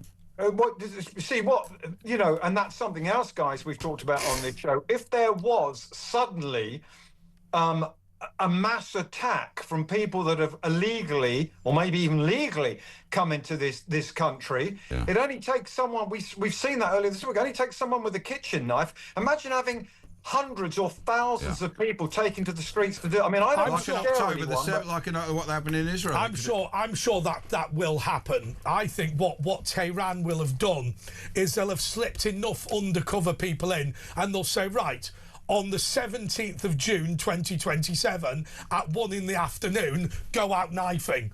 And you say that to 500, 1,000, 2,000, 3,000 people, and you've got a major attack. And I think when we talk about the big attacks, I don't think you'll fly a plane into a building again. I just don't think that's ever going to happen. But I think a whole heap of small attacks that create a big attack. So as an example, happened in Mumbai, didn't it? Yeah. So say as an example, you were to kill the leader of every council in Britain simultaneously on the same day. That would be a spectacular, but it'd be relatively easy to do. It would require a car and a knife. I think we'll get something like that.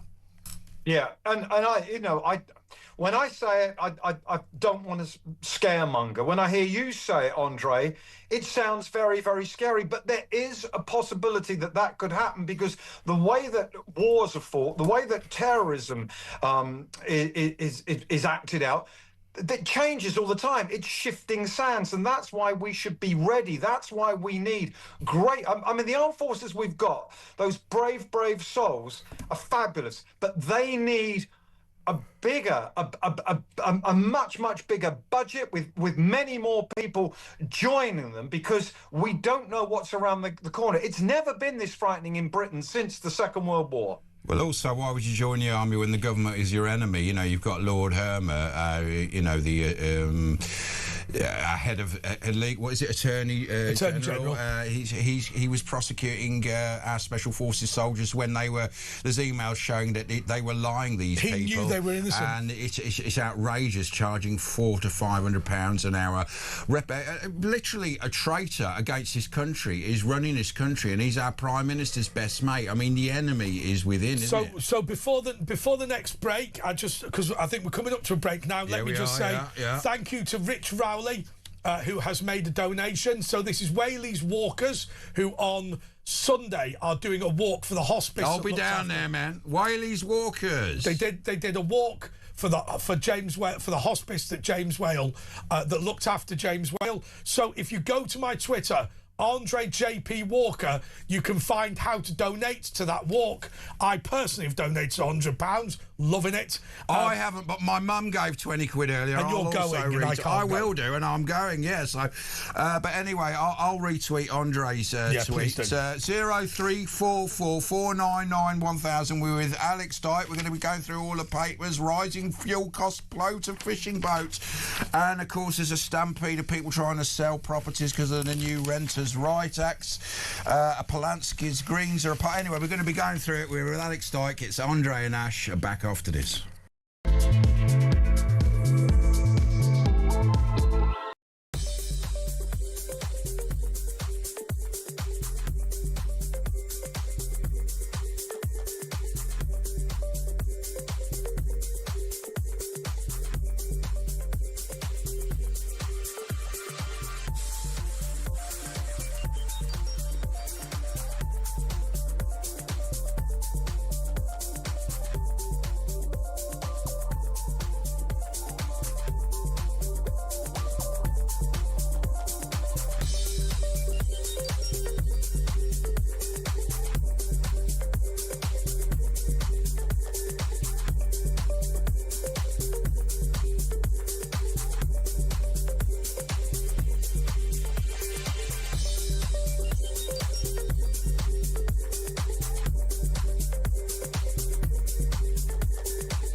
Across the UK, on DAB+, on YouTube, on your mobile, and on your side.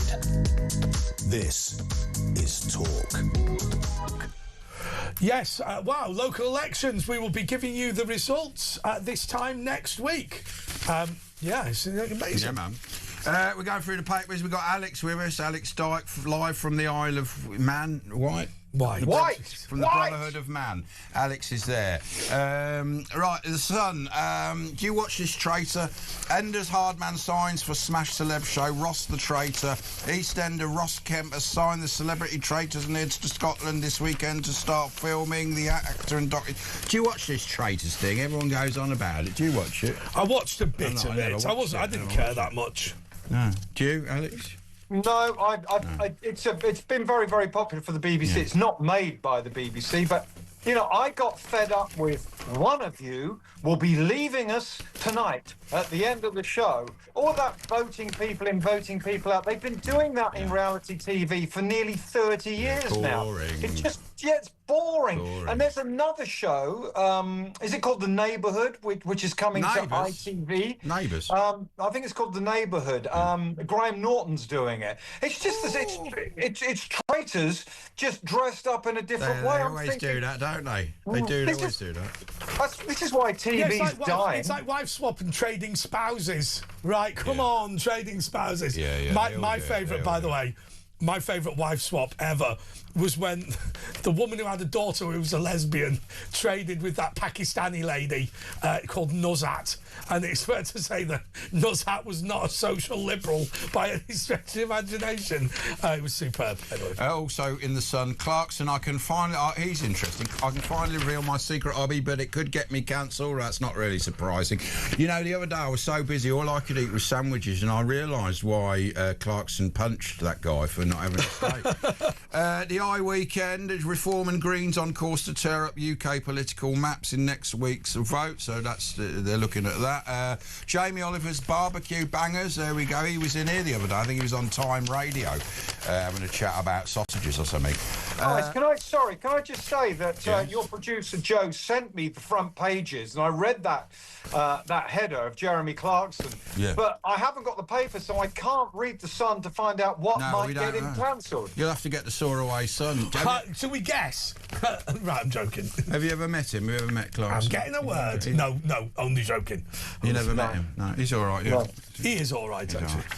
Rising fuel costs blow to fishing boats. Oh, never mind fishing boats. What about our cars? Fishing boats may be forced to stay in port amid soaring bills in a nightmare scenario for Britain's struggling industry. Trade leaders claim costs may soon outweigh earnings. You know, it's going to affect all of us. But we've been determined to get rid of our fishing fleet in order to give the territorial waters to the EU for ages, We've got rid of everything, haven't we? I mean, our industry's going to suffer. Inflation's going through the roof, and it's going to be worse, isn't it? You know, supermarkets are warning people. You know, we're getting poorer and poorer, aren't we, Alex?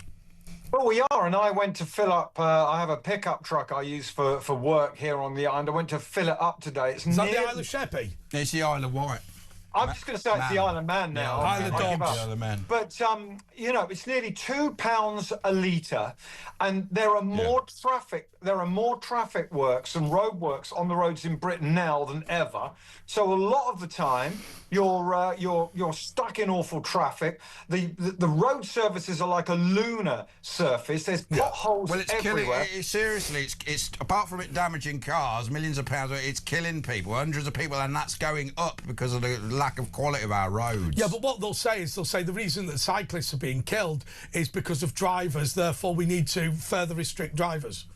Yeah, but you know, motorcyclists. Yeah, but it's not true. But they'll just say that. The potholes, honestly, I've never seen, because I've been touring around the UK with this theatre show that I've also been doing, I've never seen potholes like it. They are really real. I know it's boring, people on the radio and TV talking about potholes, but I'm sure a lot of your listeners and viewers will agree. They've never seen them this bad. Yeah. There's a lot of neglect, and there's a lot of rubbish everywhere. Councils are neglecting their duties, aren't they? I'm told, and we can say this, that the Essex elections for the county council, one of the biggest issues has been potholes, simply because they're like craters. Apparently, I mean, I haven't been to Essex recently, and I don't know. Well, countryside areas, rural areas are worse because, of course, the roads aren't used enough by big cities. I don't know. They're bad enough in cities. But apparently in Essex, it's absolutely appalling.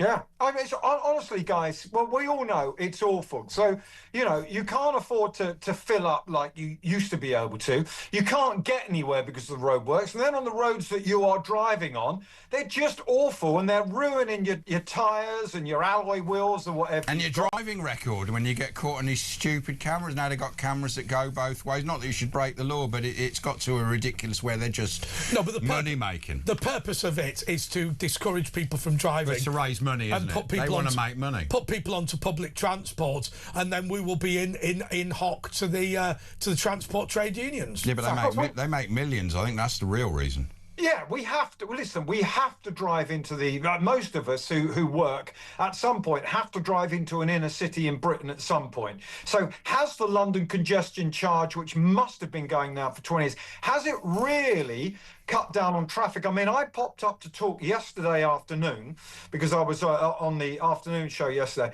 and I parked for a couple of hours. It was like 35 quid to park. Yeah. Then there's the congestion charge. Then there's all of these. I mean, it's like driving a minefield in London. Quite often, and I've got friends of mine who say that if you park in central London, the thing to do is just, and I'm not condoning this, just park illegally, because in reality there is nowhere to park. Just accept you're going to. Sometimes it's actually better. Just accept you're going to get a fine, and that's it. Yeah. Yeah, because what's it? So it's a traffic fine or a very, you risk getting your car into a tiny space in a multi-storey car park where you could actually scratch it or damage it. So what is the difference really between paying a lot of money for that and getting a parking ticket? Well, You're I think probably if right, you're not on much. if you're on £35, then in reality the parking fine is probably going to be cheaper, isn't it?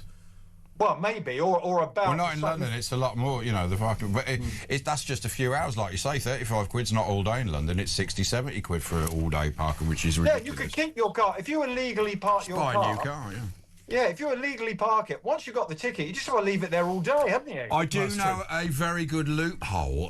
Why don't we all just get horses? You ride in, no congestion charge, no number plate, just tie it up, go to the bar, and it can even take you home. It knows the way home after you've done it, taken it a few times. And you can't get done for drunken charge for a horse, can you? I mean, the horse, some of them drink beer. Can a horse be done? I don't know.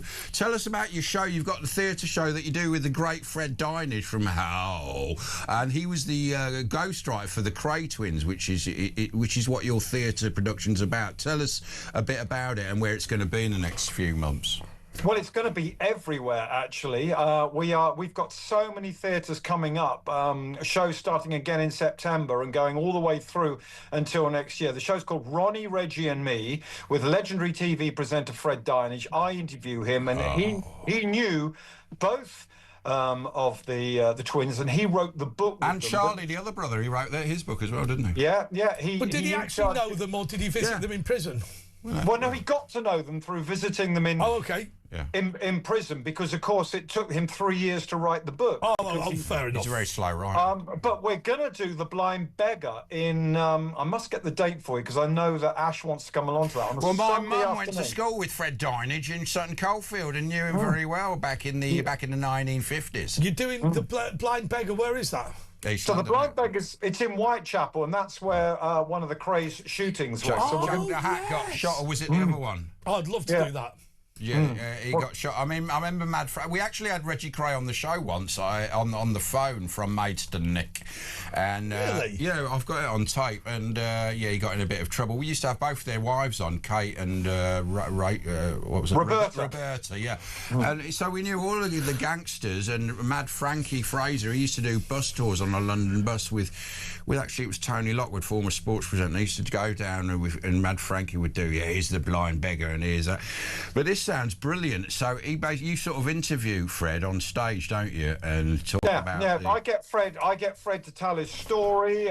We show some great video, and we've got some audio clips. We've got photos that no one's ever seen before because they've never been published, directly from the Cray family. And we're looking forward to doing The Blind Beggar in the summer. I'll get you the date, guys, because if I'll come to that, yeah, definitely, yeah.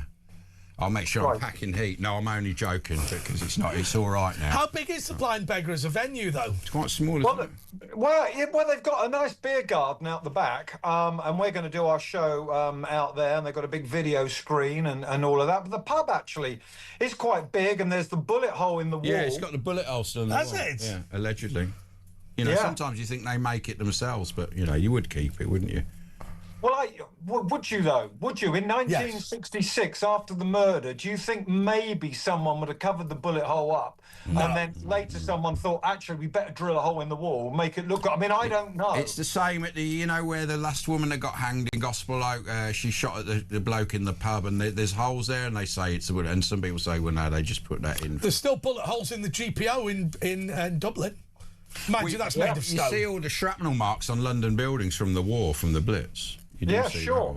I always say to anyone who will listen, I always said this to my kids and that, it's really interesting going around Britain and seeing tiny little bits of metal coming out of wars where they cut all the railings down in the Second World War That's right, to build tanks and whatever we needed. And of course, most of that armory was never actually built, but the railings were never put back. Yes, that's right. Yeah, but if you look at the railings in a lot of London estates now, they're actually they're stretchers from the Blitz. What they did, they got all the stretchers, which were like metal prongs and with springs on. They put them sideways, and a lot of the estates in London actually they're just stretchers. You can actually see they've got the divots. They're just sideways stretchers. Really? Because they had thousands of them after the war, and they had no railings anymore.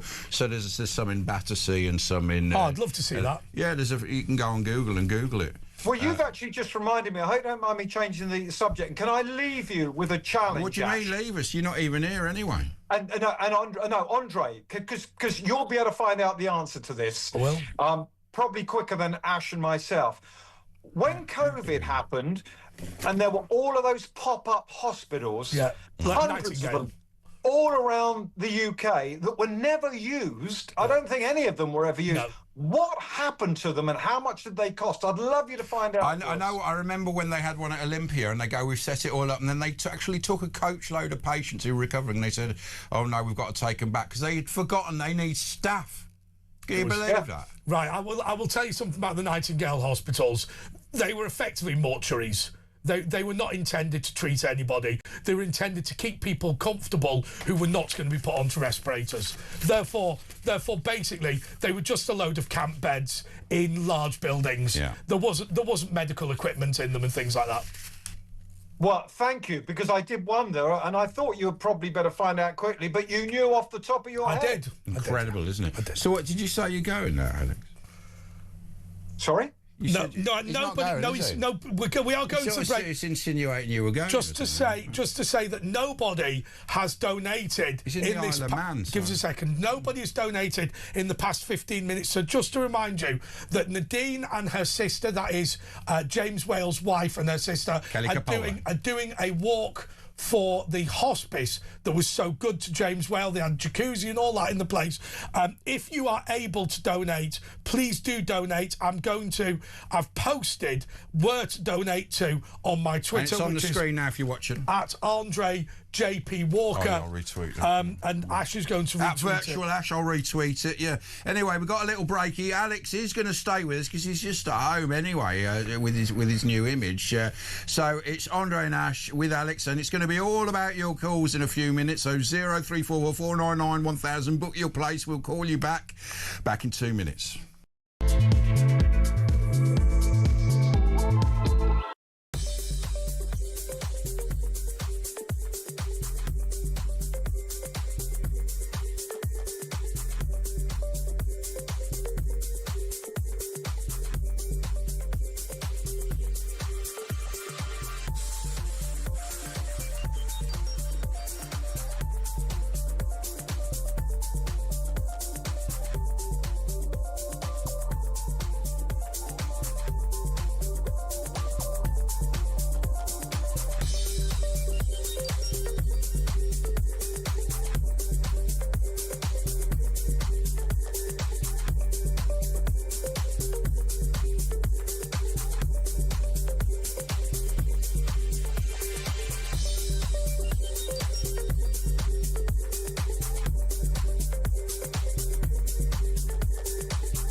across the UK. On DAB+, on YouTube, on your mobile, and on your side. This is Talk. All right, man. Okay, somebody has just sent in a message which is absolutely true. Oh, yeah, I saw this, yeah. Did you see this? Yeah. Okay, so Vanessa Feltz has been invaded with people phoning up pretending to be soap stars. However, Janice from Essex phoned up and Vanessa Feltz thought she was a prank caller and cut her off. Do you know why I think she do? You know that caller Barry in Watford? Yeah. She's got the same voice as Barry in Watford. Anyway, if you're listening, Janice, give us a ring, Janice, if you're listening. Well, she Alex, can't listen. No, well, yeah, that's true, yeah. So she can only listen down. It's like Catch-22. She can. Anyway, if you know Janice, tell her to give us a ring. We're going through the papers. We've got Alex Dyke with us, former BBC. So what do we think? What do we think about this whole idea? Now, obviously, we have these stupid Ofcom rules where we can't talk about the local elections, but we can talk about the national elections. What about this idea that Andy Burnham's going to find a Labour seat and Wes Streeting is going to challenge Keir Starmer? What do we think? Yeah, Burnham plans to return to Westminster in weeks in The Guardian. But can he do it? Can he get in time? Because some people are saying he hasn't got a cat and house chance. Well, I think what you would need to do, you would need to do the following. You would need to get a Labour MP to stand down, to just resign. He needs a by-election. You'd need somebody to stand down and resign, and that person, and then Andy Burnham would chump in to that seat. You would move the writ. He was blocked by a Labour's ruling body from running in the Gorton and Decton. So the person, by the way, is a chap called Graham Stringer. Graham Stringer is, let me have a look at how old he is. He's something like, I can't get his age. Yeah, he's 76. He's the former leader of Manchester City Council and currently the MP for Blackley and Blakely in Middleton. The idea is that he would resign as a Labour MP. It's a safe seat, and Andy Burnham would run in that seat. Now, just to explain the rules, if you are the party that holds the seat, you can move the writ. So you could have potentially, if he was to resign tomorrow, which he won't, if he was, you could have an election in as little as, I think, 4 or 5 weeks, because the party defending selects the polling day. How unusual is that, Andre, for that to happen? I think the last time it happened is probably Alec Douglas-Hume, who was a member of the House of Lords who renounced his peerage. He will have been the Conservative leader before Ted Heath. I can't remember when that is. Early 70s. Yeah, then. It's definitely in the 70s. So Alec Douglas-Hume renounced his peerage and he was given the time to run in a safe Conservative seat. I think Tony Benn, when he became a Viscount, was disbarred from the House of Commons. He campaigned for a change in the law to allow people to renounce their peerages and run for the House of Commons. And the winner of that by-election then resigned and allowed him to do it. So it's, in summary, not very common. The other thing is Rayner, who might, want to be leader, she could actually lose her seat at the general election. But she's unlikely to, because she's going to run in Brighton, which is why she's moved. Is that why she's been parachuted into there and she got that place? Absolutely. So, Bernard, why do they all think he's so great anyway? He's just not really done much, The reason they think he's so great is because he's like Sadiq Khan in that he has loads and loads of press officers and very little criticism of him in Manchester. Whereas with Sadiq Khan, because Sadiq Khan naturally winds people up, Sadiq is unpopular. Whereas with Burnham's probably only as good as Sadiq, and it's probably a bit better than Sadiq. Sadiq is incredibly weak as a politician. Sorry, as a mayor of London. But he's probably only marginally better. But he doesn't wind people up, and he's not got a great deal of criticism. There was that grooming gangs inquiry in Greater Manchester, which apparently he didn't cover himself in glory. Yeah, the other thing he did was when he wanted to bring in his own congestion charge, 100,000 people signed a petition, he backed down, which was considered to be basically you had a terrible idea, but at least you've got the sense to stop, which is not exactly a high bar, is it? No. Who are Daily Star? Thierry, it's a ball 2. Arsenal ace would have died playing tactical chess. Premier League legend Thierry Henry reckons football has become like chess and is far too over-analysed. Well, they were always criticised for that being over-intricate, Arsenal, but yeah. Are you a football fan? Do you support the Isle of Man United? Man United. No, it's the Isle of Wight. You know it's the Isle of Wight. Sorry, Why are you winding me up? You always get those eyes. It's a mental block in No, it's Portland. I'm a fair weather football fan. You don't care. Couldn't give a toss. Exclusive new questions from the Daily Mirror. Epstein Ranch Andrew probe. Staff who worked at paedophile Jeffrey Epstein's desert lair have been quizzed about Andrew Mountbatten Windsor. Officials in New Mexico are probing visits to the remote Zorro Ranch. One worker said they're asking about everything, particularly Andrew and other high-profile guests. And what I It's amazing that we're only interested in the British ones. Yeah, man. It was interesting. A lawyer for the victims of Jeffrey Epstein did come on the TV and say, to be fair, the Brits are actually doing something, whereas the Americans are doing absolutely nothing. It's all gone very quiet with Andrew. I was only thinking yesterday, I suppose because the King had such a good week and his speech could have actually been, that speech this week could actually have been his finest hour. I think it was. It was brilliant, absolutely brilliant. I mean, which one? The one to Congress or the one to in the White House? Both. I thought they were both absolutely amazing. And but it got me thinking about Andrew, thinking it's all gone very quiet. Why has it gone quiet? Well, on purpose, because basically even him being seen riding out, they said, look, don't even do that anymore. We just don't want to see you. That's what I think he's probably been paid off or looked after by Charles, but on the proviso that he just... But also there's those 2 live criminal investigations into Mandelson and Andrew Mountbatten Windsor. And I have to say, I'm not an expert. I have to say this misconduct in public office, giving information to people which ought to be privileged, I think they've got problems. Now, just as a caveat to everyone watching and listening, I think they've got problems based on what I read in the newspapers, which is hearsay and not proper evidence and whatever. But I think they have at least got questions to answer. Absolutely. And I know that, more is going to come out. We all know there's a lot more to come out, and other names will be popping up soon. We all know that. We're not sure who they are, of course.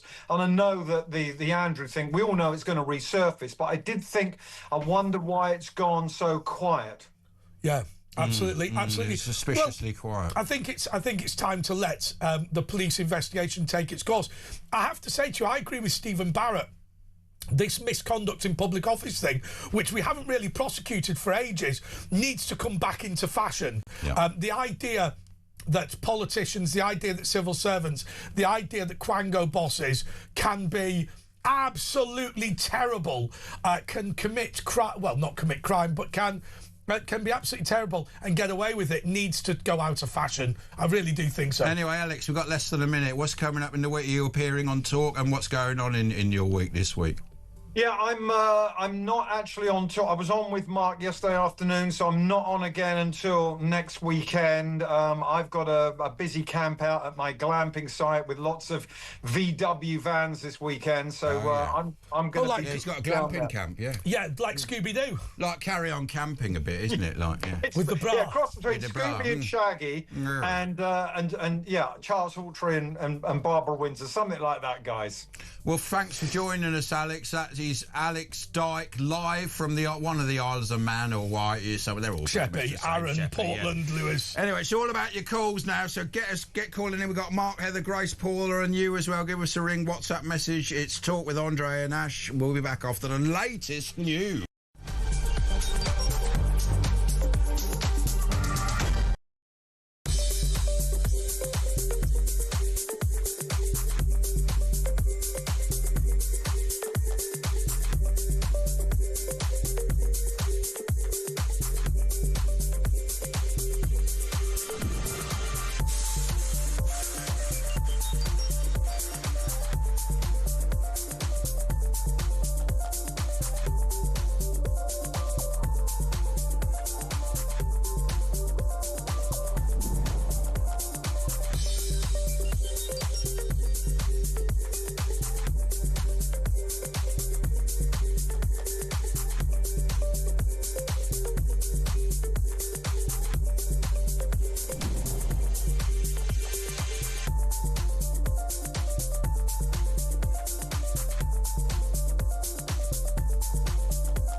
across the UK. On DAB+, on YouTube, on your mobile, and on your side. This is Talk.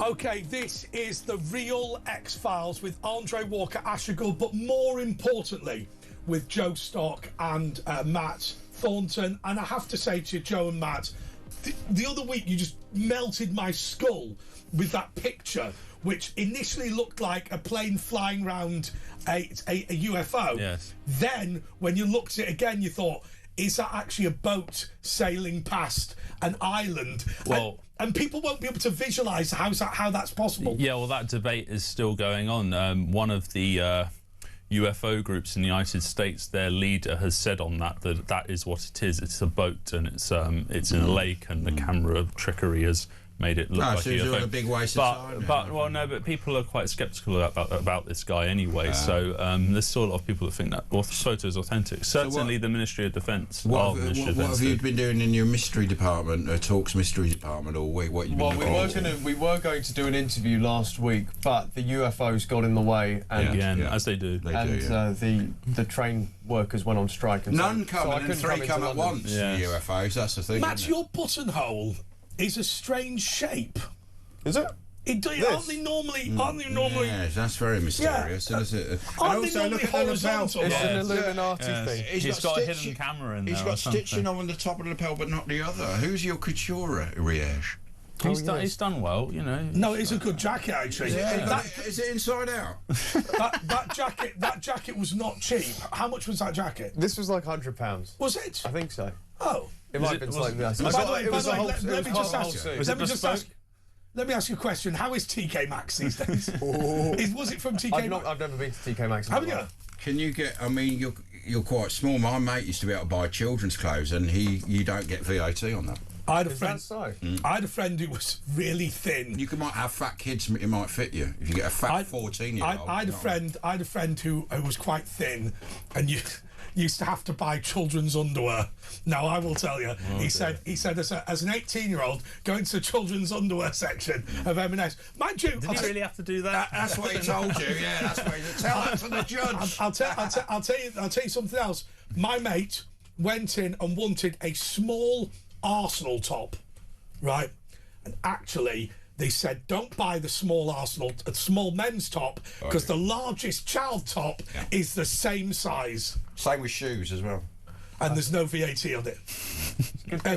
Anyway, what have you been investigating this week? Well, it's happened for us. I mean, this story has lit up this week. It involves something called the bugosphere. The bugosphere. What is the bugosphere? Well, it's a very good question. We need to know that. Well, so the story began really in Colombia. Am I able to do that? Where is it? Where is the picture? Where is the camera? That one's lit up. Show the dog a rabbit. Higher. Well, lower.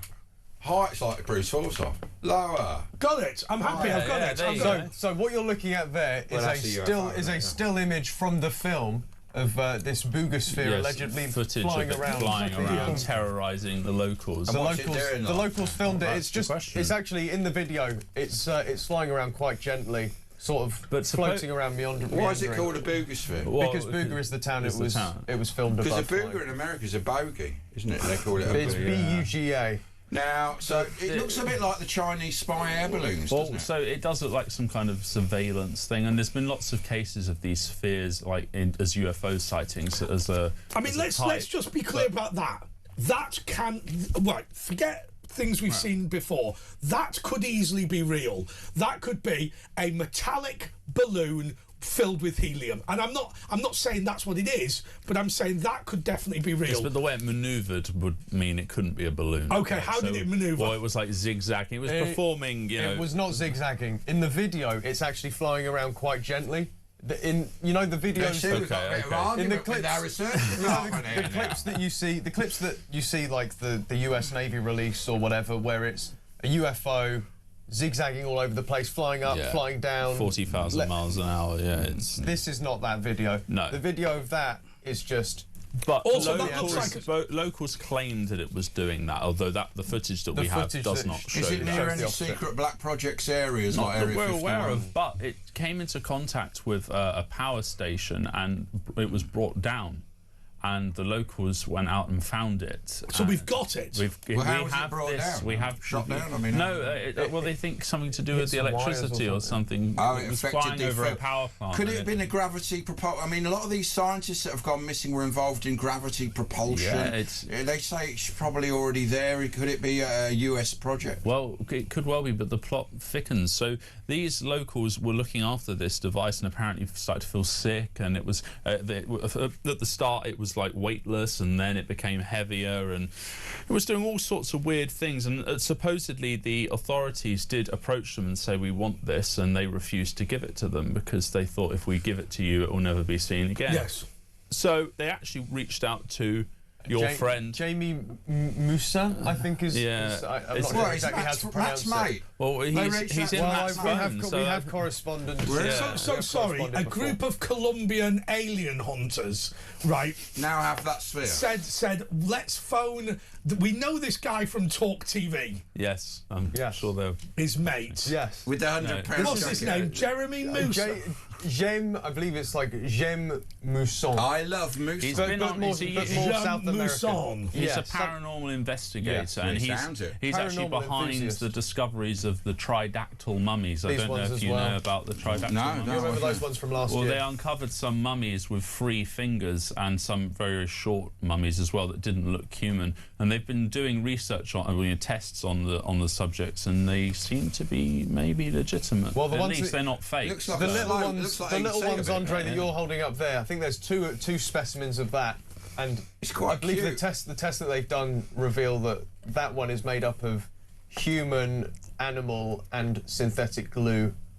What are you talking about, Willis? But that is not the. Is it a living those aren't. thing? There's more interesting ones. Your position's not consistent between the two of you. No, that's your issue. That is one of 2 aliens. Right. Yes. So you've brought me a picture, Matt. Yes. Of something that you're saying is nonsense. Yes. Don't do that. Yeah, well, exactly. Well, the other ones weren't nonsense. The bigger ones with 3 fingers, because they have been tested, and they do seem to be a consistent biological form. But it's mummified. There are occasions. So, as an example, the Japanese mafia remove one of their fingers to prove that they're members of the mafia. Yeah. Equally, the Egyptians bound their heads, so they had those pointy heads. Also, people have been making things like this for ages. I mean, the Victorians loved a monkey sort of platypus. They said was a fake. The hands of those tridactyl mummies, they're not like they're missing fingers. They are long. And where are they from? Fingers. These mummies? It was Peru. Yeah. They were found in a cave. No, it's interesting because Eric von Daniken and the Plains and Nazca, they done these massive drawings on the ground that you couldn't do unless you were very high up. Yes. The Nazca and there are sort of pictures of aliens in space suits and also pointy heads, and they used to bandage up their kids' heads so they become pointy. So they're saying thought it would make them closer to God, and I suppose. By the way, is Chris Tenery a man or a woman? Because Chris Tenery has said that you're very attractive. Could be. But it could be Christine. It could be Christopher. He doesn't mind. Well, he's take compliments where they come, right? If it's going to be, if you're going to pull, it's going to be ideally a bird. I don't need to pull. I'm all taken. Unless you've had a couple. Any port in which case, he's in a K-hole in South London. So have you done a movie about this? You normally do a little short movie about it. No, our movie productions are being slightly delayed because people keep dropping out, but there will be more. Well. But we got more to say on the Boogosphere. Oh yeah, go on then. Tell us about more. So the Boogosphere is was in the hands of this UFO investigator that Matt knows. Jamie Moussa. And now a very famous ufologist, Dr. Stephen Greer, is on the case. I know. We've had him on the show, SETI. He's a search for extraterrestrial life, and we're intelligence. We had him on the show a few times. Very interesting man. He has these sort of telescopes that are looking at or constantly beaming out for aliens, doesn't he? That's right, yeah. Well, he's very going all in on this. He thinks this. They've apparently done some carbon dating for the surface of it, and they think it's over 12,000 years old. And let's have a look at it. The thing is, right now, the way that just to be clear on what I'm looking at here, which I will show to this camera in a second. This is what they've got. That is exactly it's what. about, That's it's about exactly the size it. of a basketball, maybe a little bit Right. bigger, but there's That no is- seams, there's no ways to open it. It's all one It looks solid. like one of those French bills, doesn't it? French Yeah, bowl, almost like that. Yeah, and Well, the they're actually at the equator of it, and you'll be able to see it in one of those pictures. There is a slight seam, and apparently within those seams, there's a video of it. Within the seam, there are sort of dots spaced through it. And how old is what it? they that? did, I mean, so they dated some residue that was on it, and I think it dated back about 12,500. and that sort of almost looks like a microchip, but with like sperm coming out of it, doesn't it? Well, so this could play into some of the theories we've discussed before and that are going out there now of an ancient civilization that was more high-tech than we realised, and this could have been one of their creations. I mean, the manufacture of that seems. I mean, and they've got buildings now that are thousands of years old. They say we couldn't build this and do. They can see the machine marks, and they said they don't know where they got the powers from. Is it possible that, say, I don't know, 200,000 years ago? So we're all agreed that there is almost no record of anything from 200,000 years ago. Yeah. Right. Is it possible there was some massive war where actually humans had built up this amazing environment, built up all the stuff that we've got now, but then we just blew the crap out of each other and returned to sticks and stones? It's not important. And it's yeah, hundreds of lots thousands of of people feet entertain underground. that, you know. Because just to be clear, if there was a worldwide nuclear war now and everything was destroyed, all of our technology and whatever, in 200,000 years' time, there would be no or almost no physical record of that. No, because I think the only issue is... I'm making up the numbers. No, but I think the only issue, and like Elon Musk talks about this, is like there would be something like that would be out of place. And that's how you'd realise. Yeah, but we're getting things well, like this. exactly, you know. yeah. But if we were the only, so imagine there was a massive war tomorrow, and the people of this ward in Southwark were the only people left, and we reproduced and we repopulated the world and whatever. Right, there would be no. We would not be able to. The technology of this phone will have gone forever. The technology of this computer will have gone forever. This microphone here will have gone forever. Right? There's no way we're going to go, oh, we had it in the past, therefore we can now build it. But there are certain things you can test. Like, for example, I don't know the exact science behind it, but they can scientists can tell if something was made post World War II. Because it's got certain radiation in it, and so you'd sort of be able to test that. Yeah, which is why German naval steel is so valuable, because it's all sat at the bottom. Scapa flow. Yeah, exactly right. The Germans sank their own navy. Scuttled their own. At the end of, I think, World War I, and consequently that steel has not been subjected to nuclear radiation from the Hiroshima and Nagasaki bombs. I mean, there is rumours, you know, there's this underwater UFOs that they see coming outside, and there's rumours, you know, and people have got these theories that this is the humans that have got so advanced thousands of years ago, much more advanced than we, and they decided to sort of pull away from the world. Something to do with the lost city of Atlantis or something like that. Correct. You know, something went underwater. Do you remember that documentary, Patrick Duffy, the man from Atlantis? No. I haven't seen it. Yeah, he used to swim. Do you remember Bobby Ewing from Dallas?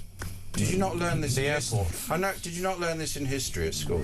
I mean, they don't remember Dallas. The education system is on this country. Don't know. Do you know? Surely you tell me you know who Cliff Barnes is. Is he related to the Fonz? No, look, we're going to have to take a break and do some private tuition. It's Talk. We're with Talk's Mystery Department. Andre Nash back in 2 minutes. Outrageous, this is outrageous.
across the UK, on DAB+, on YouTube, on your mobile, and on your side. This is Talk.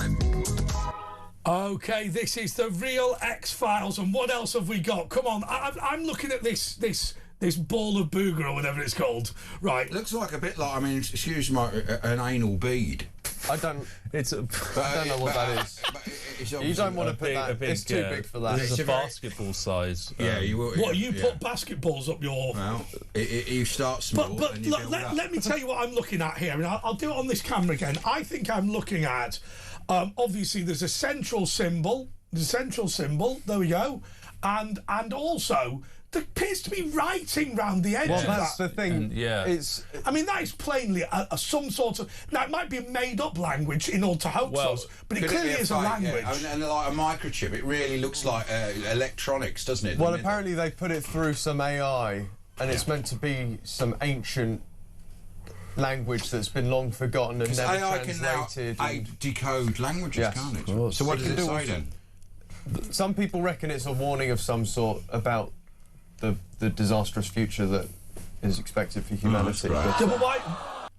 It's not to do with French bulls. So what happened then? It might be. There was just a cry of shock. They just went out live on air. What was that? Do that again. What was that?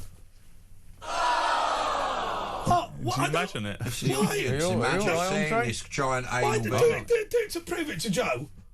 Why did they play that? What was that all about? It's a bit frightening. Just to scare us. You thought it'd be funny because there was a warning. I think it's pathetic.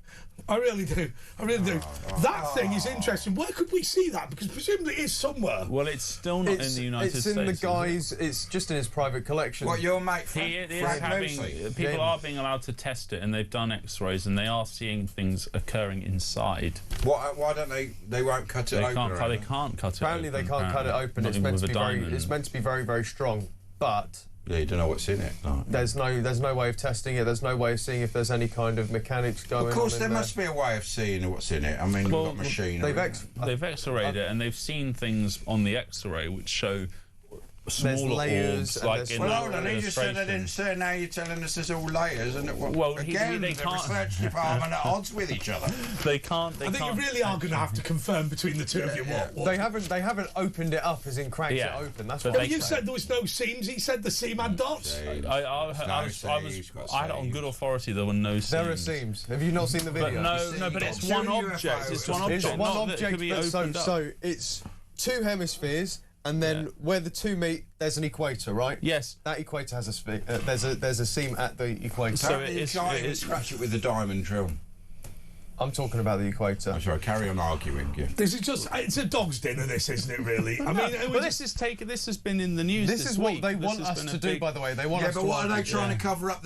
Look, these scientists that have gone missing, what's the latest with that? Trump's been talking about Well, it? yes, Trump was sort of alluding to it over the last few weeks, saying that he was on the case and that he was hoping that it was nothing more than just a coincidence, and now he seems to be taking that line. He's saying that he's fairly sure that there's no connection between the disappearances. Well, they need to look at the probabilities. But there is, there's some things that need to be explained. At least one of them was definitely interested in UFOs. They searched through his office, and he had all these documents about all these UFO cases. But when they when they look at DNA in a court case, they say it's 1 billion to 1 that it could only be this person. I mean, surely if they look at like 15 scientists from this specific department, what are the odds? Would just the odds show that it's murder? He said in a rather characteristic Trump way. It was just like, it's a lot, but maybe it isn't a lot. Yeah, but that's why we need to work out the probabilities, and that will tell you with the mathematics. And the thing is, there has been a history of scientists after the Nazis. Egypt were trying to get the rocket specialists from Nazi Germany. Operation Paperclip. They got killed by a lot of Mossad agents, and the same thing happened with Iran recently. A lot of nuclear scientists were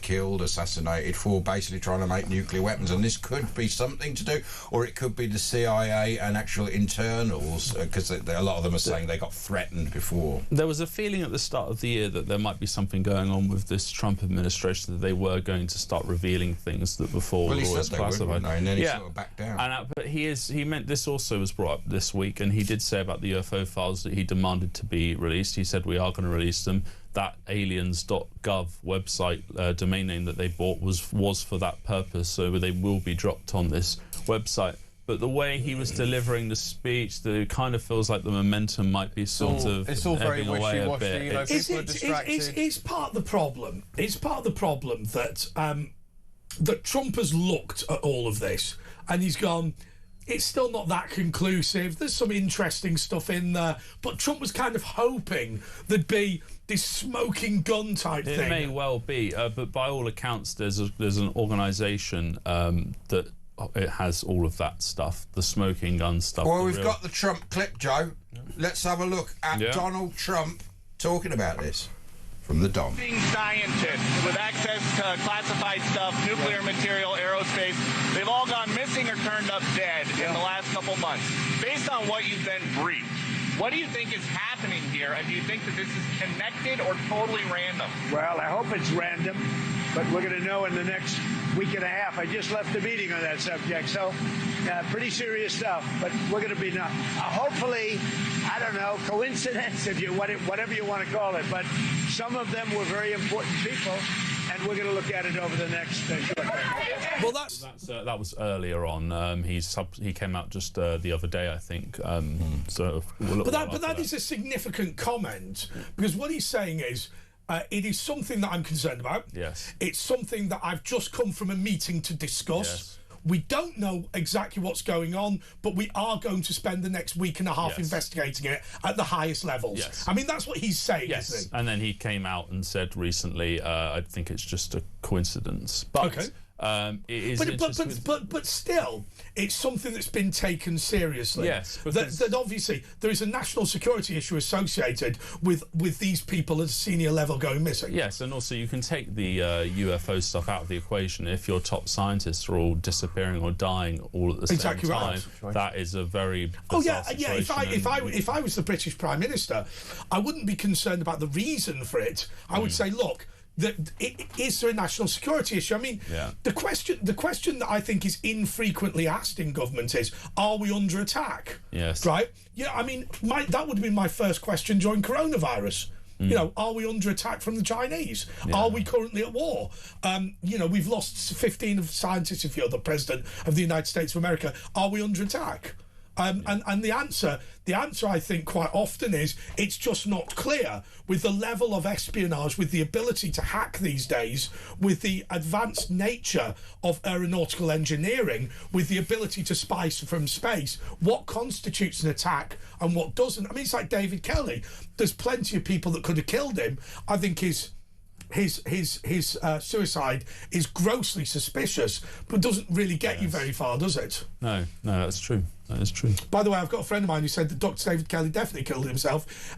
My mate met the guy who owned the land that David Kelly was found on, and he said, we've had lots of suicides over the years. Nobody brings their dog.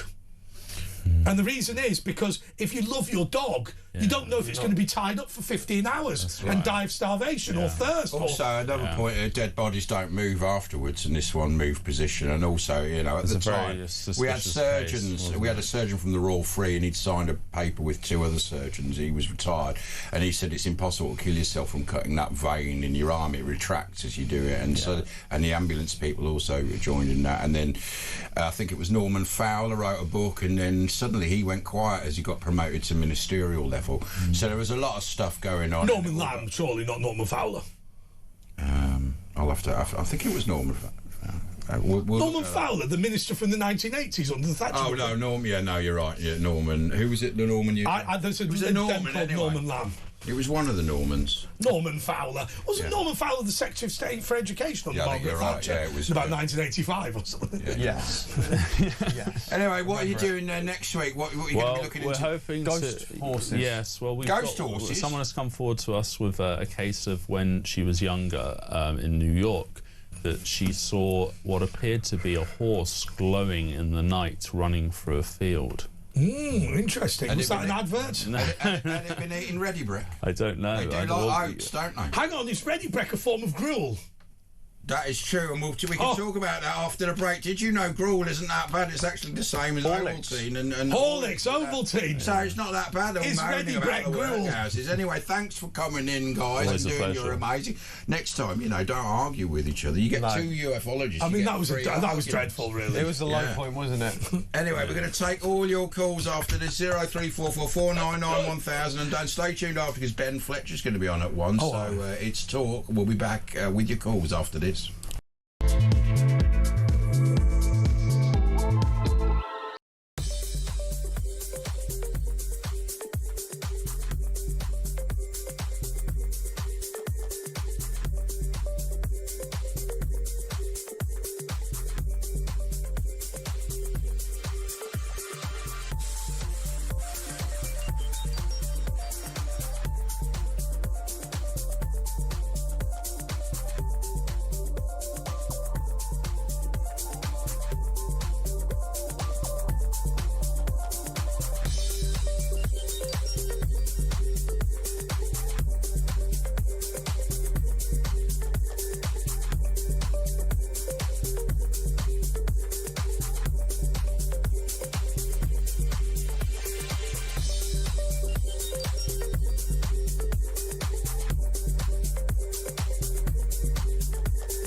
Across the UK, on DAB+, on YouTube, on your mobile, and on your side. This is Talk. Okay, I'm just looking at my phone here, and I want to say to you that we've had some fantastic donations, and I want to go through all of them to thank you. They are, so Tracy Jones, thank you so much. Bruce McLaughlin, or McLaughlin, I think it is. Bruce McLaughlin, thank you so much. Samantha Whitney, thank you so much. And Richard Milligan, thank you so much. We are currently at £1,270. If you are confused about what we're talking about, James Whale, the great man who allowed me to take over his chair and indeed worked with Ash for 30 years, where there's going to be a walk for the hospice that took such amazing care of him. It's led by Nadine Lamont Brown, who actually is Mrs. Whale. She always used her previous name. And if you want to donate, you don't have to go to that website. It's quite difficult. You can go to either my Twitter at Andre JP Walker or his Twitter at Virtual Ash, and then you just click through and donate, and we will read out on those people that donate because we really, really appreciate it. Right, Robert in Hertfordshire. Bob, how you doing, man? Morning. Yeah, I'm good. It's in reference to those police officers who battered that guy and kicked him in the head.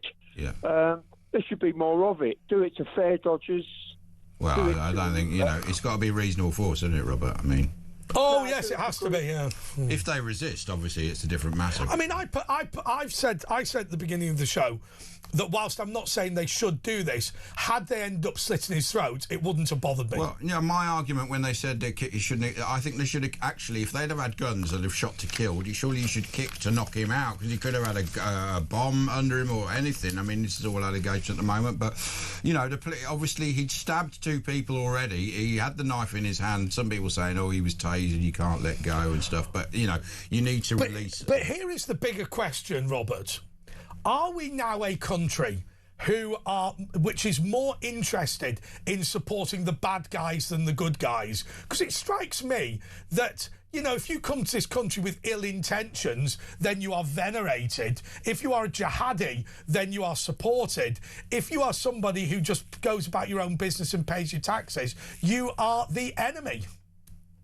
But the lone wolves, you will never stop. You can stop the You've got a chance of stopping the organised ones with MI6, but you'd never stop a guy like... I mean, you could go home tonight, go on the tube train and go mad. You'll never stop that. You can if you stop uncontrolled immigration.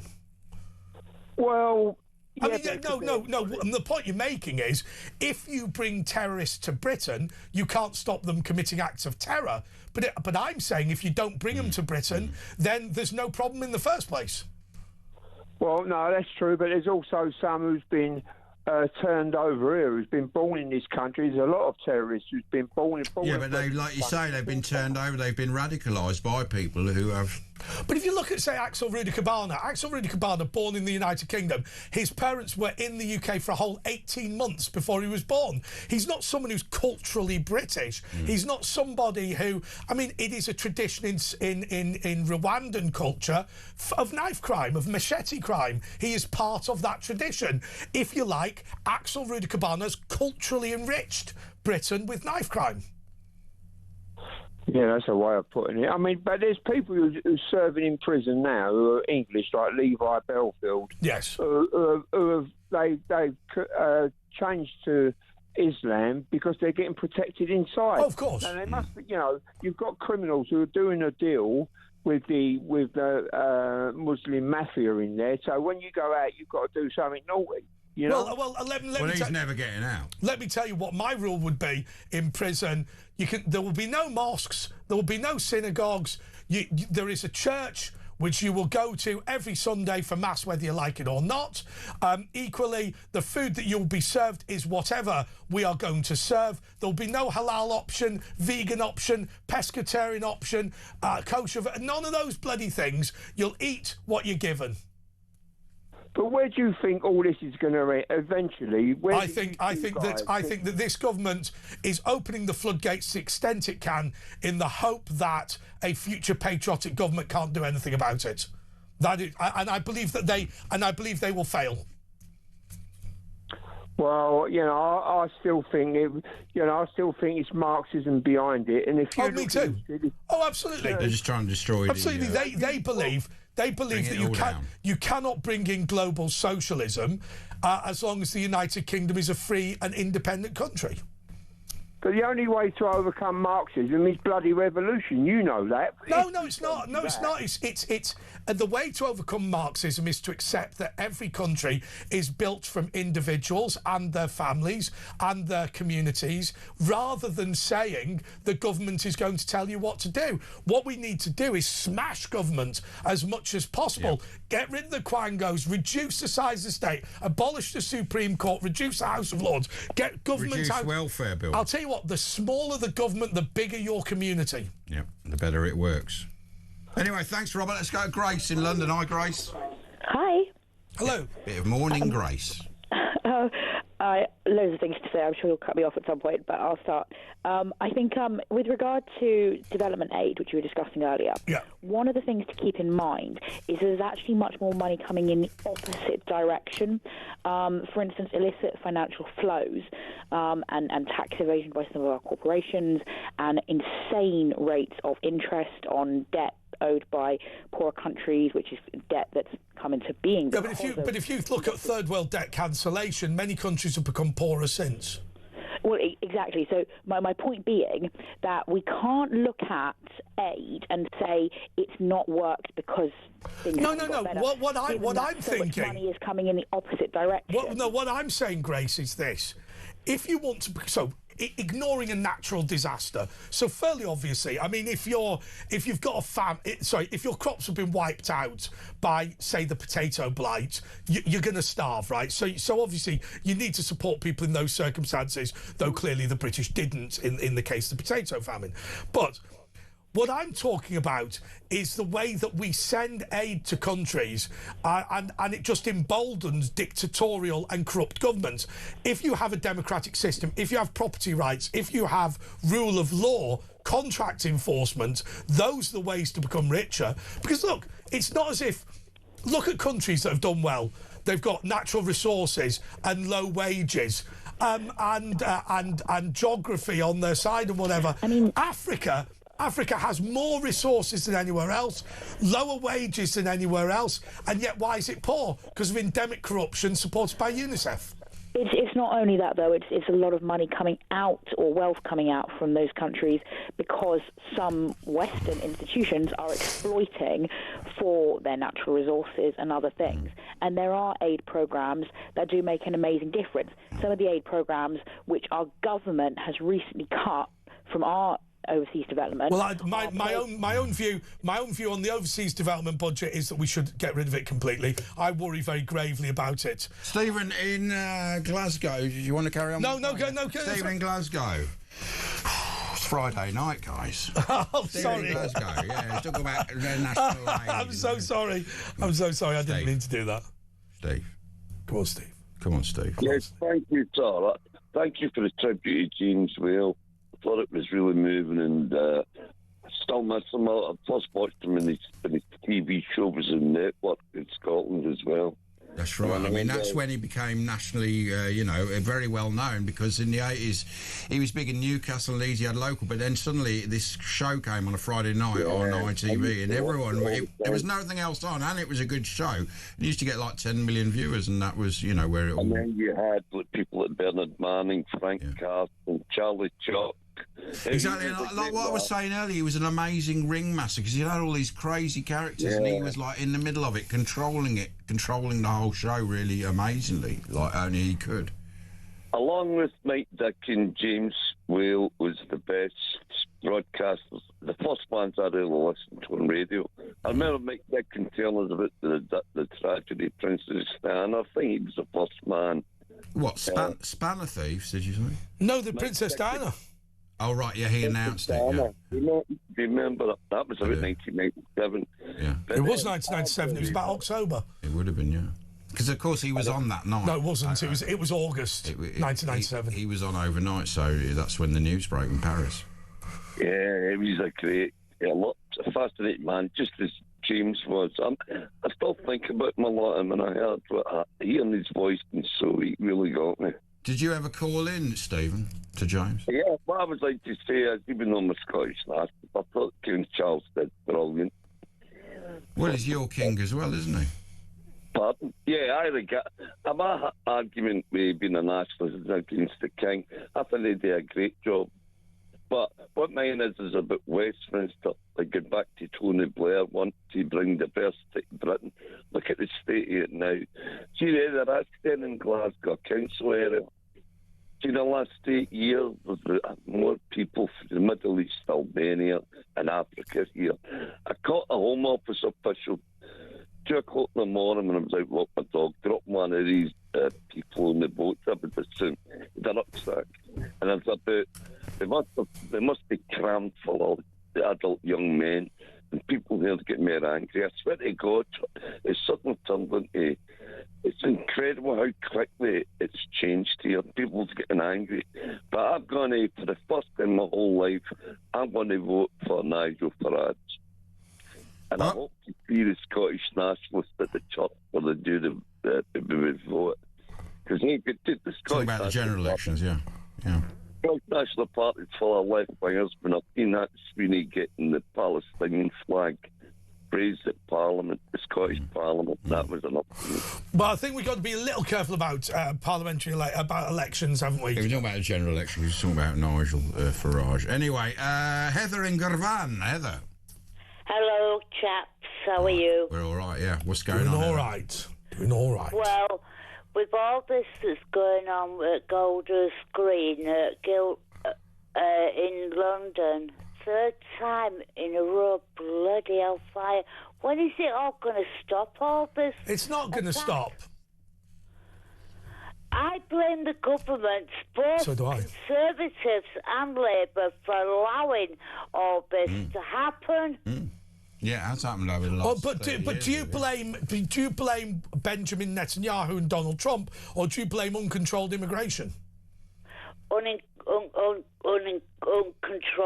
immigration. Of course, we had problems before. We had, all the 7/7 bombings. And the protesting, these hate protesting as well, because these incite these attacks, these they enable it all, don't they? Protesting, these hate protesting. Well, they are apparently saying they might ban them, and then they're saying they won't ban them. And so, anyway, thanks for calling, Heather. We're going to come back with for a last bit. Give us a ring, 03444991000. We might get you on. And just to stop, you've got, well, you haven't got just a couple of minutes, but if you want your name read out on this show tonight for donating to James Wales, a fund for the hospice that cared for him, get on to @VirtualAsh or Andre JP Walker.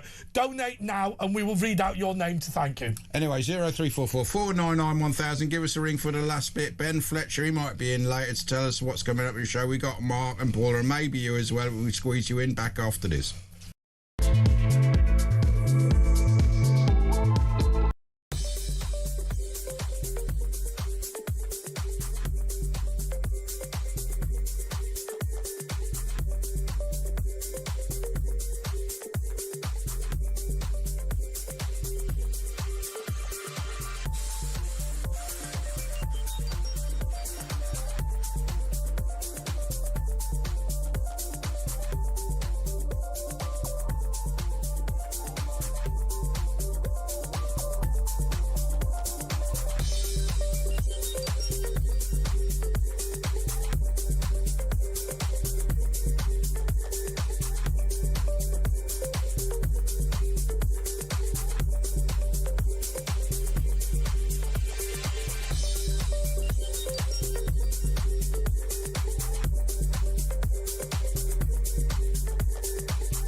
Across the UK, on DAB+, on YouTube, on your mobile, and on your side. This is Talk. OK, this is the Late Show with Andre Walker and Asher Gould. I've had a great time, actually, and do you know what? It just reminds me of how great James Whale was, and we're going to give you a very special ending for the show, a big finale, just to remind you about James Whale. But now we've got Cindy in Michigan. Cindy, on Talk. It was so good, guys, to reminisce about James. Thank you. It made me really nostalgic. I'm always You gonna spoke love to him him. loads, didn't you? You Always. phoned us a load of times, spoke to James. Yeah, a bunch of times, and he always made me feel like the most important person at that moment. Did he? Oh, worse, he made other people feel awful. Yeah, I know. No, he did like you. I was yeah. one of the fortunate ones. You were. If he liked you, you know, Yeah. he liked you. You know, that was the thing with him. So anyway, look, it was your birthday. Your husband took you out for dinner. How was it? What did he get you? Well, we had dinner. We had a nice dinner. What's a nice dinner in your? What was the nice dinner? Okay, then. Well, a really Chlorinated nice chicken, dinner 'cause for you're me in is a nice dinner, like really nice, is steak. and potatoes. That's potatoes. top of the line. But that's 2 hours away from our house. Okay. So Well, you I haven't have got to a go steak place I had to go. nearby? No, well, there's one, but it's not so good. Oh. So I had to go for the next best thing, which is a barbecue place. Oh, and you everything. did say But I barbecue, want- but this is different to us. Mm-hmm. It wouldn't be so much like going to a barbecue. It's more what we would describe as like barbecue ribs with that barbecue sauce on and all that sort of thing. They have that there too, but I chose to get a burger. Okay. What's that? What's So a burger? I'm very simple. You know what a burger is. What is it? But I wanted to say, I wanted to say, you know, I'm a supporter of Trump, but gas right now is over the line. Yeah, guys. but you I moan don't know about what to do. we're paying £2. That's about $3 a litre. That works out about about 12, 13, 14 dollars. Yeah. £14, Yeah, about for $20 me- a gallon, Cindy. You pay nothing. You moan. Yeah, Mind you, like you say, your local shop's 2 hours away. Yeah. Compared to you, we don't pay nothing. So what am I moaning about? What are you driving? Like a Ford Bronco pickup truck, like Colt Seavers in the Fall Guy? No, like a Dodge Journey. Oh, yeah, Dodge. No. It's like a SUV type car. Sort of like a big one. Mhm. But you're right. You know what? In perspective. Yeah, exactly. And in life, you have to always keep things in perspective. You're much richer than us. We used to have a parity of standard of living in 1997. We're now half your standard of living. Oh, listen to this. We are paying £1.90 a litre, whereas in America they're paying 90 pence. So half what we pay. And you're still moaning. It's awful for you guys, you know. And Keir Starmer, how do you go about removing someone from office? Well, it might happen now. The Labour MPs have apparently got 81 votes now. Well, I don't know if you know much about the British system, but the reality is that it's an indirect election. So what happens is we will elect our local representatives, effectively like congressmen, and they will elect the Prime Minister effectively. And so what will happen now is the largest number of MPs or congressmen are Labour. Whoever they elect as their leader will be the Prime Minister. And if they decide to get rid of the Prime Minister tomorrow as their party leader, he will cease to be the Prime Minister tomorrow. So you're looking at a possible Angela Rayner? Angela Rayner. No brainer, but they've already formed a. Oh God, no! They've already formed a group against Angela. I think it's going to be. I think it's going to be Ed Miliband. I'm sorry to say. Oh, He no. has actually said he really doesn't want it, and he might be the one that isn't lying when they say that, because he had it before and he didn't like it, you know what I mean?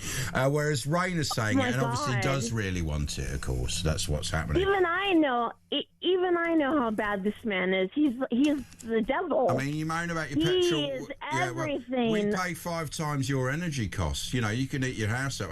Look, I want to say thank you to Cindy, but I want some time with Yasmin, the teenage witch. The reason is because today was an opportunity for us to remember James Whale, and I just thought that obviously you phoned in. You'll have a great deal of thoughts, won't you, about all of this, about Nadine and about the fact she's doing the walk on Sunday.